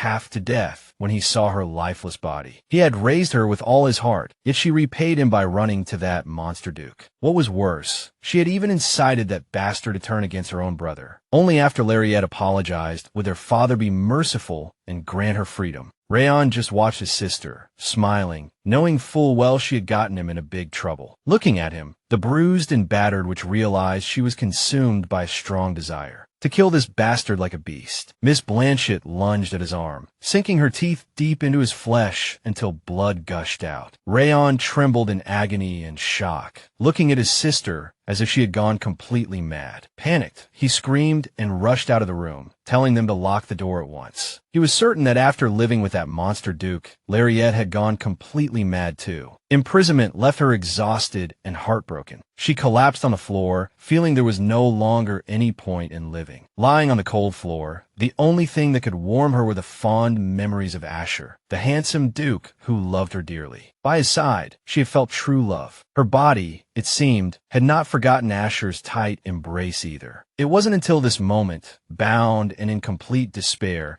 that she realized just how much she missed him. Amidst a throbbing headache from crying, she suddenly heard a maid's voice telling her that he had arrived. He was downstairs. The Duke of Kendall had come for his beloved witch. While greeting his guest at the door, the fifth Duke Blanchard was displeased by Lord Asher's visit without prior notice. He said it went against all rules of etiquette. Gerard thought that the Duke had no idea who he was talking to, because Asher was here to take his beloved. The Duke of Blanchard seemed amused that this guy had the audacity to show up at his estate and try to steal his daughter. The fact that this monster didn't even bother to ask for permission horrified him. The Duke of Kendall didn't want to waste words. He was prepared to do whatever it took to get his beloved back. Lariette was shocked to learn that teacher Jael had written a letter to the Duke and secretly sent it. She used her last ounce of strength to crawl to the window, and looking down, she saw Asher, who had come for her. The thought that he had come especially for her made her throat tighten and brought tears to her eyes. The Duke was waiting for her, so nothing else mattered, not even this damned cell. With no other choice, the witch, unable to use her magic, shattered the window with her hands. She jumped onto the balcony and finally smelled the air of freedom. She was driven only by the desire to see her beloved. The moment she saw him downstairs, Lariette let out a panicked scream. Nothing could stop her now. With no fear in her eyes and unable to use magic, the witch leaped from the balcony as if a second life was waiting for her below. Under the circumstances, Joel couldn't just stand by. He snapped his fingers and cast a protective barrier around the girl, preventing Miss Blanche from being smashed to pieces, while the Duke rushed to save her. Their reunion was intense, even dangerous. They had defied fate to find each other again. Just one look at his bruised and battered love, and Asher was consumed by rage and a thirst for revenge. Realizing some despicable villain had dared to touch his woman, the monster Duke's murderous gaze locked onto Duke Blanche. The rumors about the monstrously cruel Duke were not for nothing, and Asher had no intention of showing any mercy. Shielding his treasure behind him, away from evil clutches, the Duke's fury intensified, and a dark aura filled the space. Yet the moment he felt Lariette's touch, light flooded everything. She pleaded with him to leave. If this was what she wanted, then it was time for them to go home, to their home. Duke Blanche was disturbed by what was happening before his eyes, and when he saw his daughter being taken away, he lost his mind. He suddenly noticed Lariette's face was black and blue, covered in bruises, and realized he had beaten her too severely. Fortunately, in the entire Blanchette family, only teacher Joel had saved her. She was endlessly grateful. It was time to leave this estate, and the heroine would never forget the kind heart of her savior. As wretched as Lariette was, she had no intention of blaming Asher, and instead thanked him. As for him, upon discovering they had dared to take his witch, he was preparing to raze the Blanche estate to the ground. The moment the heroine saw the remorse in the Duke's eyes, she immediately wanted to kiss him. Asher, burning with an endless attraction to her, did not resist, and so they kissed sweetly. With every second, passion consumed them both, making them draw ever closer. When Lariette suddenly pulled back, the Duke thought she'd had enough, but he himself had no intention of stopping. The master wanted to continue, but no matter how much he kissed the lady, it was never enough for her. If he could, Asher would devour her whole from head to toe and make her his. This was bad. It seemed the heroine had truly fallen in love with the Duke, even though she knew how it would end. Despite all the difficulties, she had fallen for him, knowing full well how obsessed he was with her. Every night, Asher's dreams were filled with her. For the first time in his life, he couldn't wait to fall asleep and for dawn to arrive. For the first time, he realized how precious each day was. Larry's words could send him to heaven or straight to hell. When she was hurt, his heart broke. His feelings for her were beyond words. This was why Asher genuinely wanted to love his witch. He was already starting to lose his patience, wanting to possess her, but the time was not yet right, so he promised himself he would do his best to hold back. The only fear that plagued the Duke was that his curse might defile the girl. Lariette didn't think it was a big deal and was willing to wait, as she was afraid she couldn't do it in her current state. Just then, the butler rushed into the room, shouting that the priest had arrived. Doha was very concerned about what had happened to the witch, and he needed to know who had done this to her. He had already told her to be careful, but it seemed she hadn't listened to a single word. But now, all the priest cared about was that she was hurt, and he hadn't known. Her split lip, in particular, was driving him crazy. So Doha approached and began to heal her. Lariette had been kidnapped, and only a few days ago the priest had just sworn that he would protect her. It was a blow to his pride, one that not even the Duke of Kendall could prevent. Within seconds, the girl's cuts and scrapes disappeared, and she felt much better. Doha told her to wear the bracelet from now on, as its healing powers only worked when it touched her skin. Since the wounds on her face were still visible, the priest touched her gently, asking her to bear with it. In that instant, he suddenly realized that if he pushed too hard, she might end up hating him.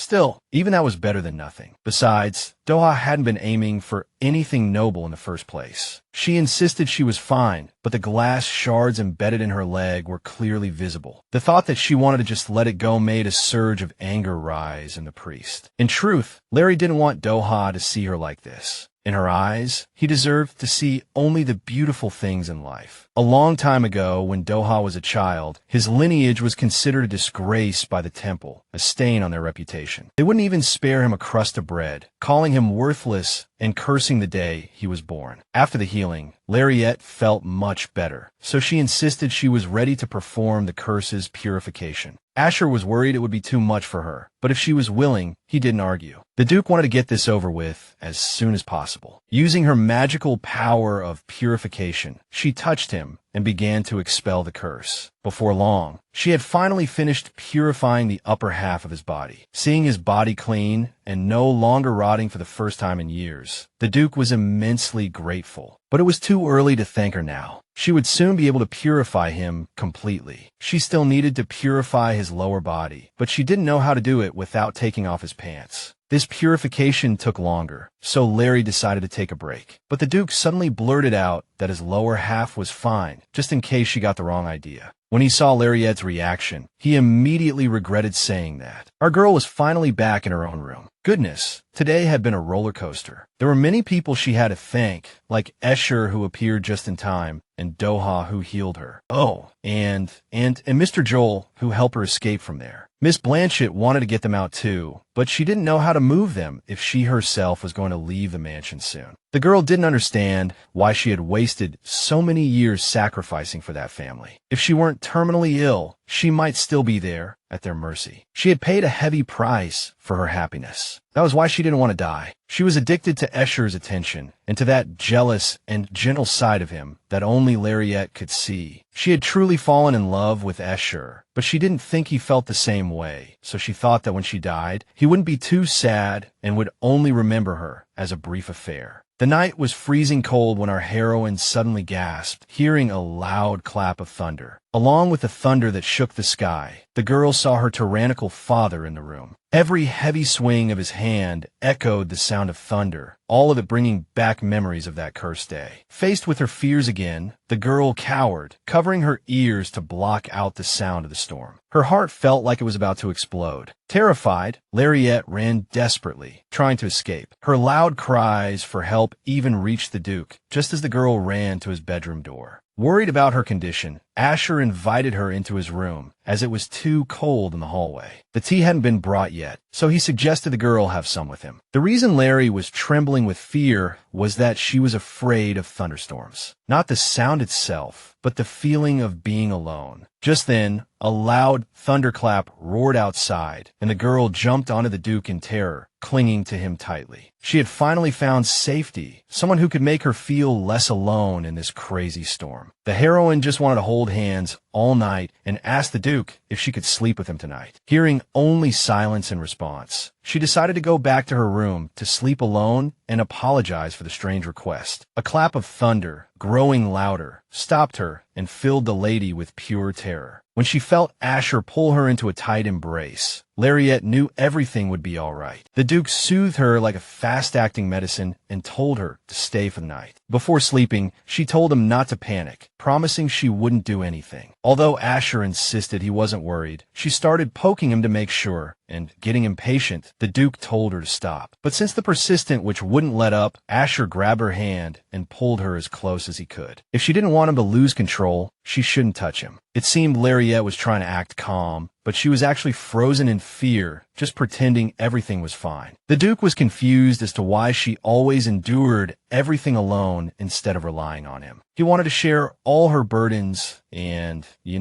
maybe then he could finally relax a bit himself. Even after going to the temple again, the Blanchard family was told that there were no priests available. The fifth Duke thought this was complete nonsense.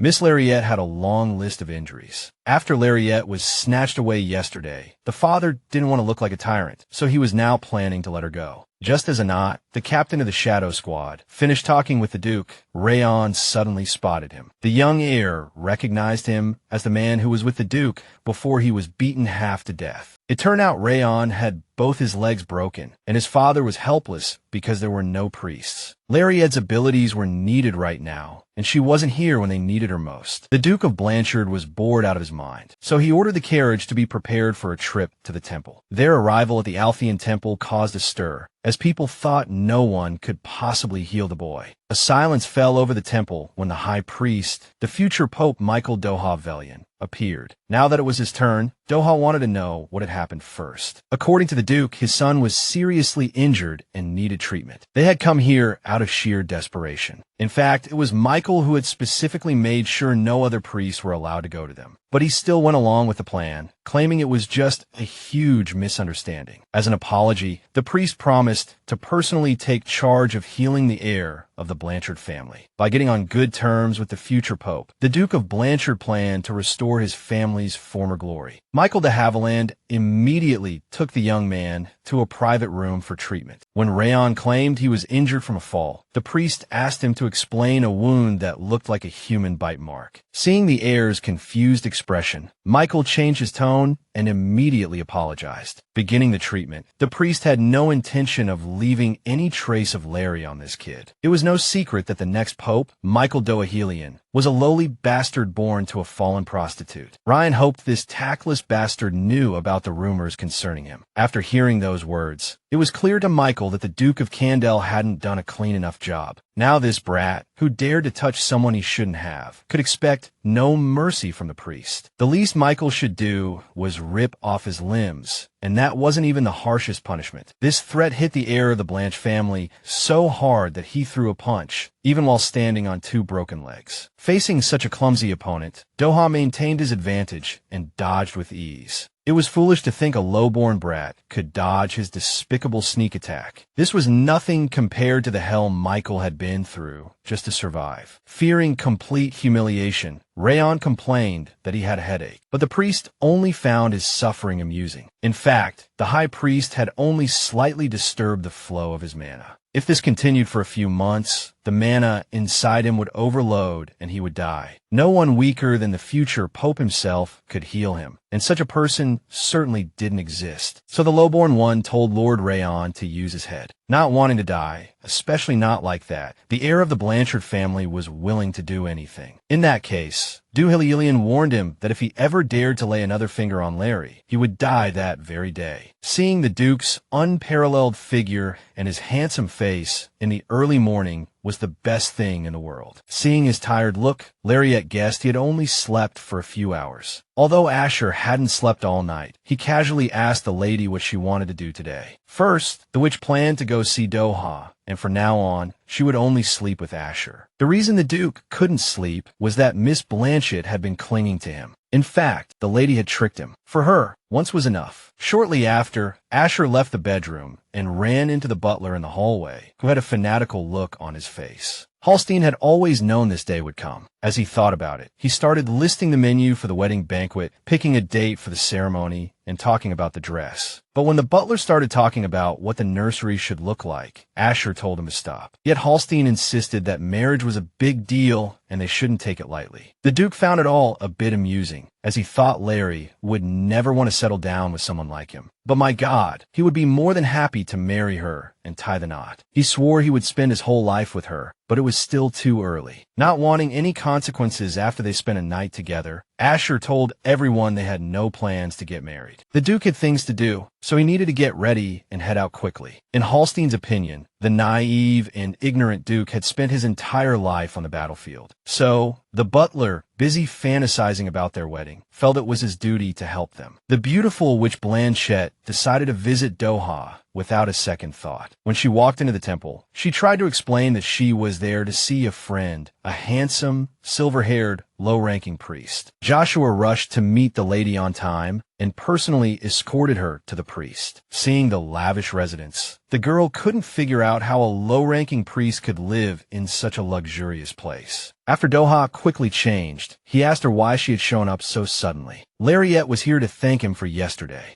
and also to ask for his help. She desperately wanted to learn to use magic. She believed that divine power and mana were essentially similar. She had a large amount of mana, but was never taught how to control it, so she couldn't use it properly. The heroine was driven by a desire to no longer be so helpless and to learn to defend herself. Doha was the only person she could turn to, so she had no choice but to trust him to train her. The priest agreed, on the condition that she would later grant him any one request, no matter what it was. Larry thought about it. What if his request was for her to spell out his name with her, and then dance and sing in the street? Doha pictured that in his mind, laughed, and decided the deal should be fair after all. So he thought the request should be something they could handle, and the rest would be up to Larry's conscience. Larry had piqued his interest. He wanted to get closer to her and learn everything about her. After all, the priest might lose interest, but he always started with the tastiest morsel. Just then, Joshua came in and told Doha that the old man was already looking for him. Before leaving, Lariette thanked the priest for letting them use his room. Seeing Doha's difficult situation, she decided not to barge in so recklessly next time. It turned out that High Priest Highbrawl was looking for Michael, and he was going to give him trouble again. Perhaps because the current pope wasn't in good health, he wanted to talk about making Doha Velian the next pope. Lariette and Asher returned home at the same time. As if it were fate. The day had been so boring, but the moment the master saw the witch, he immediately felt happy. Maybe because she was a purification mage. She purified all the filth in his heart. With a deeply apologetic expression, the butler had to inform him that he had ordered the maids to wash the blankets, but they weren't dry yet. He said the Duke's blanket was fine, but the ladies' was another story entirely. Furthermore, none of the boutiques had blankets suitable for the House of Kendall, and delivery would take several days. So the best option was for the two of them to spend another night together. Then, so as not to stress the Duke, Lariette promised not to touch him as desperately as she did last night. Asher agreed to put up with it, telling himself not to panic too much. That night, he waited a long time for the lady to appear, and when she finally walked in, the room filled with her scent. Larry had come with a gift, and she was about to feast on some cream cake. Right there, as she was stuffing her face with cake, she suddenly got it all over herself and reached for a napkin. Not wanting to put the Duke through that again. Asher hadn't forgotten that she said her lover should be the one to clean this up. He looked like he was about to eat her alive, so Larry stopped and took a bite herself. But the Duke's hunger was insatiable, and he just kept kissing the beautiful mage. He was finally satisfied only when he reached his limit and sensed that she could barely hold back. Mortified, she immediately jumped up and collapsed onto the bed. Exhausted, she wanted to finish this purification as soon as possible, but what would happen after that was anyone's guess. After that conversation, Lariette fell into a deep sleep. If she stayed by his side, Asher wouldn't be able to hide his ugly possessiveness. In her deep sleep, the mage mumbled and held her man tightly. Feeling every curve of her body, the flustered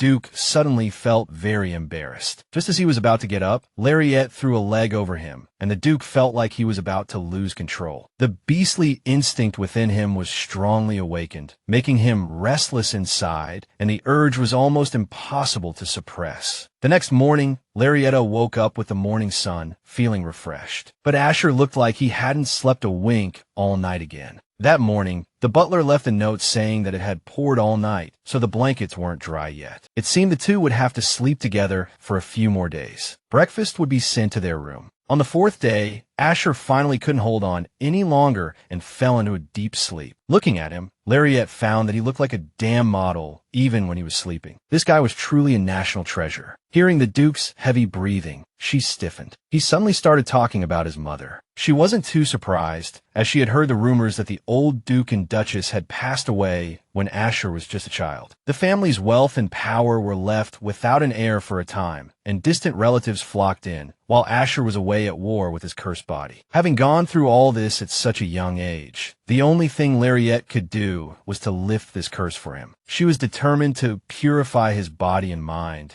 to give him a chance to live a normal, happy life like everyone else. Even after she, the witch, was gone, she only wished for Asher to be happy. Just as she said this out loud, Asher shot up, a confused look on his face. It sounded like she was about to leave, so he assumed she was planning to run away. He pointed out that her contract wouldn't be up for another month. Lariette assured the Duke she wasn't going anywhere. Deep down, she would miss him, but she was glad that he only had favorable feelings for her now, not love. Meanwhile, the only thing Duke Kendall wanted was for his witch to stay by his side. Waking up that morning, Asher said he had a good dream, but couldn't remember what it was about. Seeing his condition, the heroine knew it was time to purify his lower body. But seeing the Duke so emotional this morning, she decided to do the purification next time and headed to Madame Charby's shop. The war with the Danube Kingdom was imminent, so they didn't have much time left together. So Lariette asked if they could do some fun things together later, like taking a bath, go to a hot spring, visiting the sea, attending a festival, exploring a night market, and dancing. Gerard was closely monitoring Genevieve's meeting with Madame Blancherie and Madame Charbet. This highly trained warrior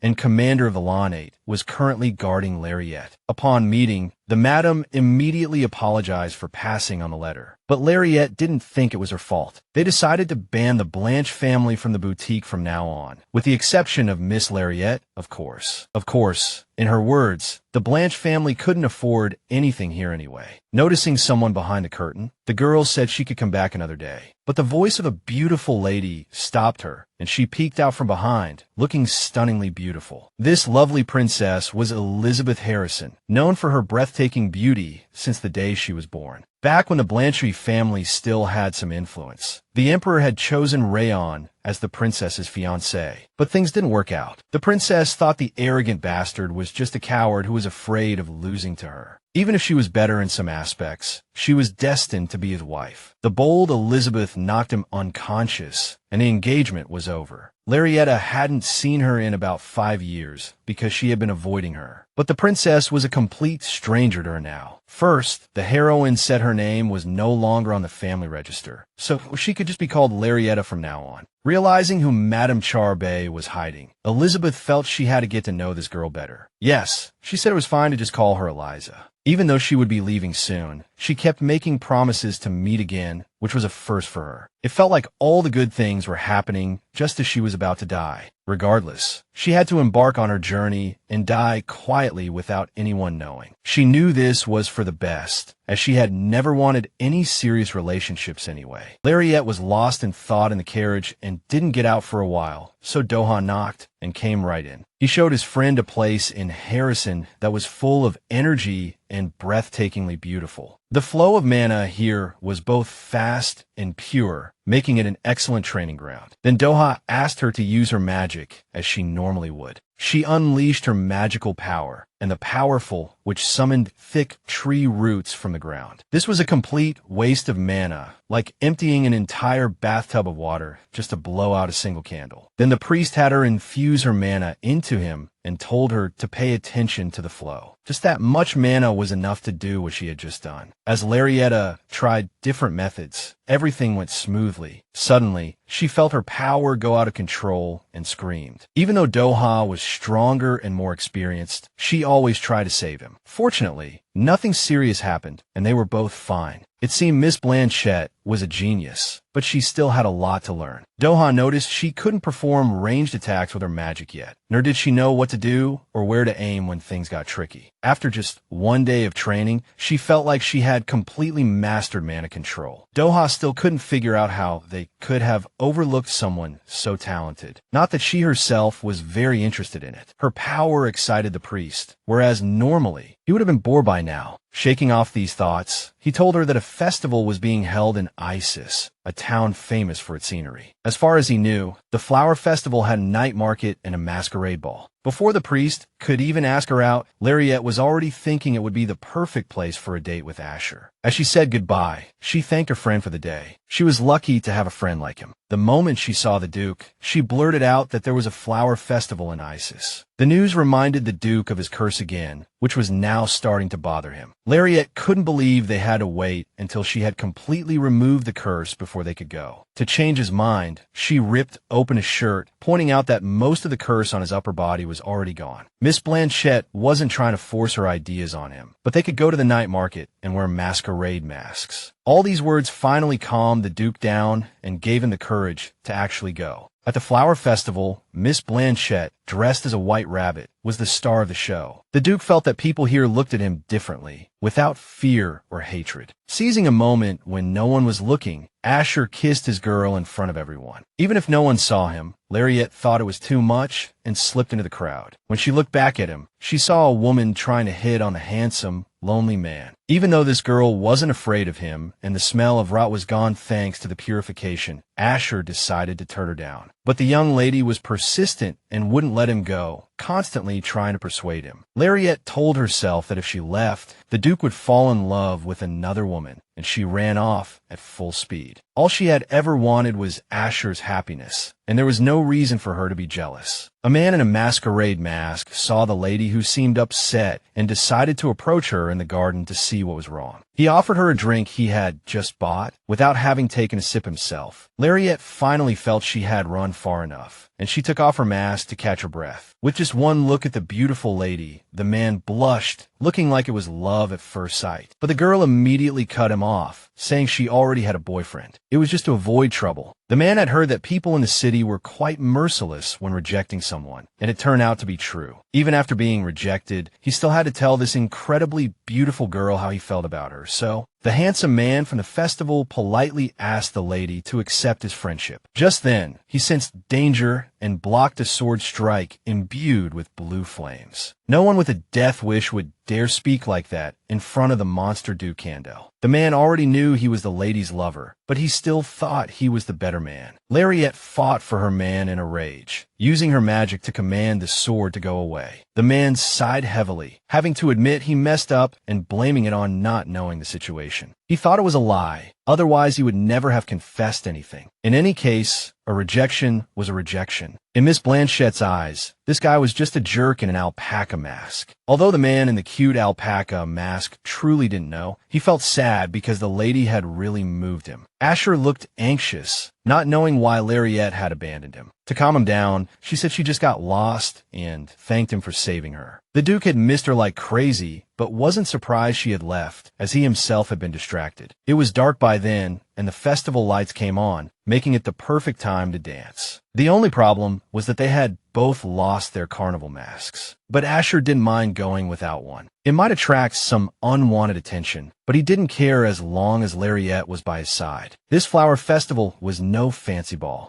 It was more casual, letting you immerse yourself in the magic that grabs you and sweeps you away. The music and the dance steps merged, body and soul becoming one. Asher never thought this day would come. No stench of rotting corpses, no looks of disgust and fear from people, no feeling of being ostracized for being different. Lariette had given the Duke a new life. She had given him a chance to live as himself, like a normal person, and not a monster. He never thought that even a monster like him could dance in front of a crowd. Despite his super clumsy dance moves, the young witch looked at him with eyes full of love. After that, Asher couldn't help but fall in love with her, and Lariette was head over heels for him too. Feeling at ease on the dance floor, the Duke wanted to kiss her, but she stopped him right there. Without hesitation, he kissed her soft hand, noticing how smooth her palm was. Lariette was startled and pulled her hand back. It wasn't that she didn't like it or that she didn't want to kiss him. It was just that she wanted to first ask Asher if he would be willing to spend the night with her. The words hit him like a lightning bolt, and a series of images of them in bed together flashed through his mind. As punishment for only wanting to get physical, she banned him from kissing for the time being. Before he left the next day, Asher found it strange that the witch didn't do it. He meant she didn't kiss him this time, nor did she call him handsome. It seemed the Duke had forgotten that Lariette was serious when she said she would punish him yesterday. Asher was so flustered he even promised not to kiss her in public, but she remained unmoved. He just couldn't accept her not kissing him, so he decided to use his good looks to tempt her. But that didn't work either, so she kicked him out, and this would continue for a few days. Hours later, when Doha met her, he noticed his girl looked happy. Thanks to the priest's recommendation, she and Asher had a wonderful date. But yesterday, a man from the West had suddenly confessed to her, and he was really weird. For some reason, Doha was very annoyed that some unknown guy had dared to confess to Lariette. Since the witch had turned the place into a ruin on her first day of class, Doha suggested finishing the basics of magic first. He decided to be practical and start with the simplest things. Specifically, he wanted to teach the lady not how to attack, run, or yield, but how to focus her magic on a single point to kill. The priest suddenly told her to kill him, but Lariette didn't find it funny at all. She pushed the madman away, horrified that he could talk about death so lightly. The heroine was trying so hard to live, and she didn't have much time left. Now that she had the will to live, in that moment, she felt jealous and sad. She was in pain. In fact, All she wanted was to travel around freely without a guardian. When he heard the lady was planning to hit the road, Doha warned her that the world outside was cruel. He was sure that if she stepped out of the capital now, she would become a target for every thug looking to make a quick buck. Lariette, he meant if she didn't attack her enemies with the intent to kill, she would end up dead herself. The heroine wanted to travel before she died. Since she only had 3 months left, she didn't want to get killed before then. Also, she wanted to learn how to defend herself so her family couldn't drag her back again. The trip would start right before her death, so she couldn't tell the truth before she left. She knew the world outside wouldn't be kind, and she might have to hurt people to survive. As long as Lariette was around, Doha could keep her safe. But the thought of her being in danger without him made him anxious. Believing the good girl would understand, he practically challenged her to try and take him down. The priest wasn't completely helpless, especially since the witch could heal him if he got a minor injury. But in her mind, even then, she would still be hurting him. You know, that feeling came again. The feeling the priest got every time Lariette made that face. That intuition. There was no time for small talk, so Doha just told her to subdue him. Lariette couldn't block a single blow, so she decided to be clever and dodge. After carefully thinking of a spell that wouldn't hurt Doha, she aimed at him with the weakest spell she could think of.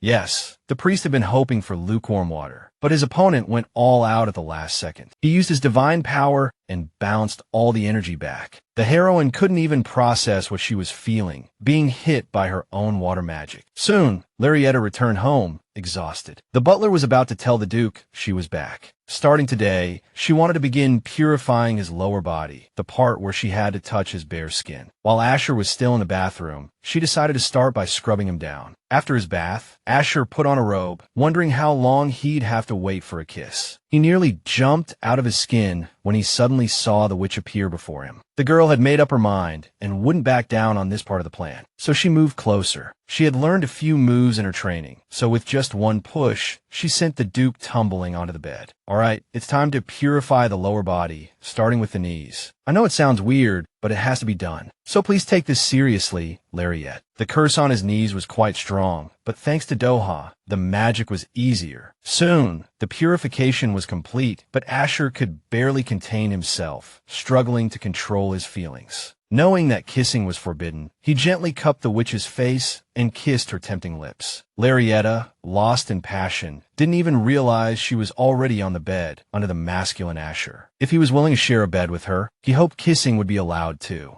The thought of her first night with the man she loved calmed her, and she gently embraced him. She was now driven by an all-consuming feeling. In the Duke's eyes, she was incredibly beautiful, but he knew that in his current physical state, she would be disgusted to be with him. He regretted not doing this after the purification. Even so, the witch still found him charming, as if there wasn't a single ugly part of him. When she said things like that, Asher almost believed it himself. This girl was his savior, his everything. His dear Lariette. Lost in passion, she couldn't stop. She wanted more. The next morning, she woke up exhausted, realizing the Duke was truly a monster. Asher knew it was still early, but he pleaded with her for one more time. Just because he asked so earnestly, Miss Blanchette agreed, but only once. Later, our girl arrived at Count Osmond's mansion to meet with Elizabeth Harrison. The princess usually gathered here with her friends, but she was happy to invite Miss Blanchette for tea. Hoping they were all nice people, the lady sincerely wished they would like her. Lady Charlotte Genevieve was also present, along with Juana Osmond, the eldest daughter of Count Osmond. The young Shariah merchant was there too. Starting with her, everyone introduced themselves and chatted. Since Lariette had no last name, Shariah assumed she was a commoner and didn't understand how she could know Miss Eliza. Realizing her rudeness, the lady said she was just new to high society. They had a great time, but before leaving, Juana suddenly decided to talk to Miss Lariette. Shariah Merchant had been with them for a few weeks. Eliza had brought her along out of sympathy for her rocky social debut. The Count's daughter advised her to keep her distance, as the girl was very naive. Just then, Asher's voice rang out. He missed her so much that he decided to come pick up his darling. It was time to go, so our girl politely bid farewell to the ladies. In fact, Asher wanted to stay a little longer, but he had to go back to the palace. Lariette suddenly did it, locking her lips onto Asher's. He had been waiting all morning, and now he couldn't suppress the urge. The Duke had never thought about it before, but now it seemed the carriage wasn't such a bad place after all. Seeing the scared look on her face, he guessed she had no real plan when she kissed him and deserved to be punished. Fortunately, they arrived just in time, and the heroine bolted from the carriage as if she'd seen a ghost. Her naive embarrassment just amused Asher. He planned to continue when he got home. For this meeting with his friend, Doha decided to change his look. Now he blended in with the crowd. His face alone was a work of art from the heavens. They weren't meeting here by chance. Today they were going to learn stealth, and Lariette thought Doha was the best. Hearing the witch praise and confess to him, the priest blushed and became flustered. Lariette's first mission was to disappear into the crowd without being noticed, and she immediately cast a spell. A few hours earlier, when Doha was in the ruins of a settlement, he had sensed danger and felt very annoyed. He was in a good mood, and these monsters decided to ruin it. His holy priestly power was enough to eliminate anyone who bothered him with a snap of his fingers. Lariette was the type who couldn't attack properly because she was afraid of killing people. If she saw Doha like this now, she would definitely hate him. Now he needed new clothes, but he couldn't believe he was going to so much trouble for a girl. Actually, things had started getting strange from the first day he met Lariette. Doha hated the feeling of being in love, so he couldn't believe he might be falling for it. Looking at Lariette, he felt like he just wanted to possess her. The problem was, the priest had no idea how she would react when she found out who he really was. Would she like the fact that he was about to become Pope Althean, knowing that it was basically emperor-level power? Or would she be utterly disgusted by his past history? I mean, even though she grew up without love, she was still raised as a duke's daughter. She might find out that the kind priest she had been talking to was actually a former street beggar. And then who knows if she'd be angry about the lie. Doha suddenly decided to go get something, so he stepped away for a moment. He knew Lariette would be fine, though. A professional was watching her back, and Gerard had her covered. Encountering a thug in an alley, Doha overheard that there was a large bounty on his head. Speaking of sneak attacks, this scum was just begging for the high priest to take him out. This militant, hungry for holy blood, threatened the priest with a knife. The moment he recklessly charged, Davilian was already calculating the cleanest way to finish him. Suddenly, a piercing scream cut through the air, and Lariette came running desperately to help, casting a spell as she ran. To get the enemy's attention, the Great Witch engulfed him in the magical power of her spell. Her frantic power instantly tore the thug to pieces, sending flesh and blood flying. The heroes were covered in blood, but Lariette only cared about Doha's condition. This girl, who grew up on nonviolent principles and was afraid to hurt anyone with her magic, had just killed a man for him. It was for him that Lariette faced her fears and followed her heart. And Doha, he had finally fallen for her. This made her break down completely. She buried her face in his solid shoulder, repeatedly saying everything would be all right. The priest doubted if he truly loved her and decided it was all bullshit, just his own baseless imagination. Love and all its trappings disgusted him. He saw this pathetic emotion as a crippling curse. Even so, Dohavilian was grateful to his friend for saving him. He owed her his life. Today's training was over, so he took it upon himself to escort the young lady back to her carriage. As they said their goodbyes, the priest decided to reveal that the guy was an assassin who had come to kill him. It all came down to the mines near his family's home. Getting rich overnight brings trouble. He just wanted Lariette to remember that the guy was a killer and that she had saved her friend from certain death. He desperately wanted to pour out all his feelings at that moment, to tell her that her slightest touch made his heart race. But Doha didn't want to hurt the young lady and hoped she would run far away from him. Run before he could no longer restrain himself and devour her. That night, Lariette returned home, but didn't want to bother Asher, as he had been very busy lately. Sensing a slight commotion, the Duke became alert and was somehow convinced that Miss Blanchard was being harassed.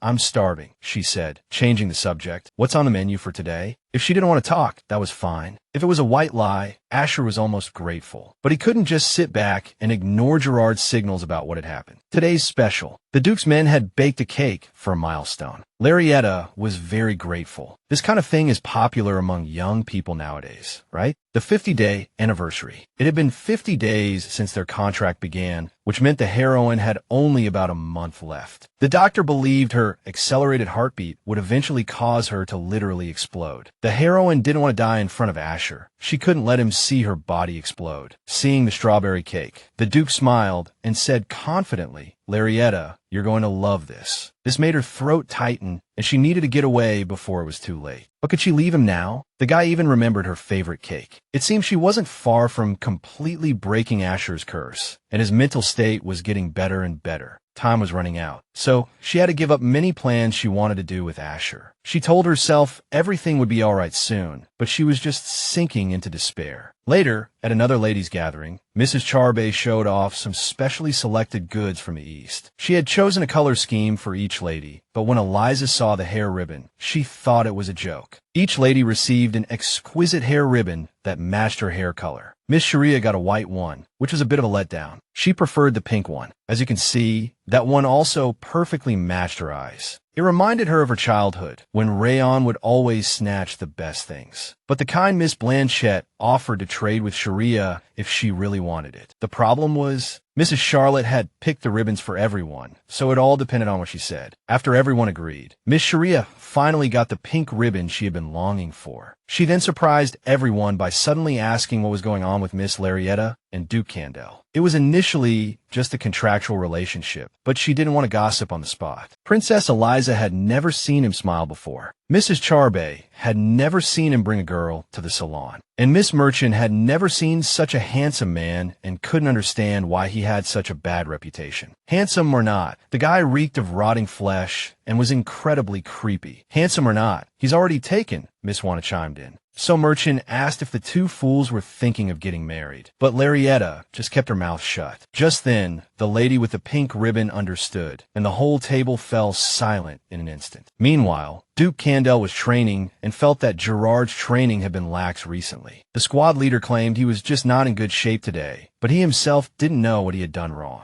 Asher suddenly started rambling about Doha being a merchant's child, raised in that kind of religious faith. After yesterday's mess, Gerard received clear orders. Dig up everything on this low-ranking priest. His background was too perfect, as if it had been deliberately arranged. So the Shadow Squad leader would keep digging and also wanted to ask about that previous meeting. Now Duke Kendall faced a choice. He needed to decide if he was ready to leave. The Imperial Council was furious that relations between the Hazhen Empire and the Danube Kingdom had not improved at all. They said it was a real war, so they had to go all out. It seemed Duke Kendall would have to go to the front lines, as Duke Ellington was too old for this shit. Fuck the council. Asher refused to go, not even considering how the higher-ups would react. In the past, he would have seized the opportunity, but now his duty was to protect Lariette. He wouldn't leave her now. He was more interested in the situation with the Renault new recruits. Gerard reported that everything was fine. Melissa had volunteered to train them and was putting them through hell. On behalf of the Shadow Squad, the captains were ready to follow their boss. They swore the new recruits would do the same. But a few guys weren't grateful enough for the boss's support and wouldn't die for him. Meanwhile, Lariette couldn't get in touch with Doha. She had tried the temple, but there was no response. When she saw Asher, a brilliant smile bloomed on her face, thrilled by the unexpected meeting. Considering he was exhausted after training, the young lady offered to help him wash up and even to bathe together. Hearing this, the Duke couldn't resist and kissed his sweetheart. He wanted to go to the bathroom right away. It turned out she was just joking. Lariette actually intended to give him a good back scrub. Since she was determined to wash him anyway, Asher demanded that she at least do it properly. But that meant lathering him up with a thick layer of soap. However, the persistent man hadn't given up on the idea of bathing together. The bastard was deliberately teasing her. But today she just wanted to give him a good wash as revenge. The heroine prepared a special dish. She threw a whole basin of water at the Duke. To cool him down, Asher wiped the water from his face and told her to come closer. But that trick wasn't going to work so easily. Since that was the case, he decided to walk over to her himself, but to the young lady, he looked potentially dangerous. Lariette's escape attempt failed quickly. The soaking wet Duke easily stopped her and pulled her tightly into his arms. He He didn't care if she got wet. Now, it was his turn. This was Asher's revenge, and he was going to make sure she understood. The next morning, Miss Blanchard woke up feeling like a barely held-together puzzle. Asher had already left for the Imperial City. Seeing that she was awake, the butler told her that the temple still hadn't contacted them. Doha might just be busy, but it made her anxious, as if something bad had happened. Still, she was going into town today, and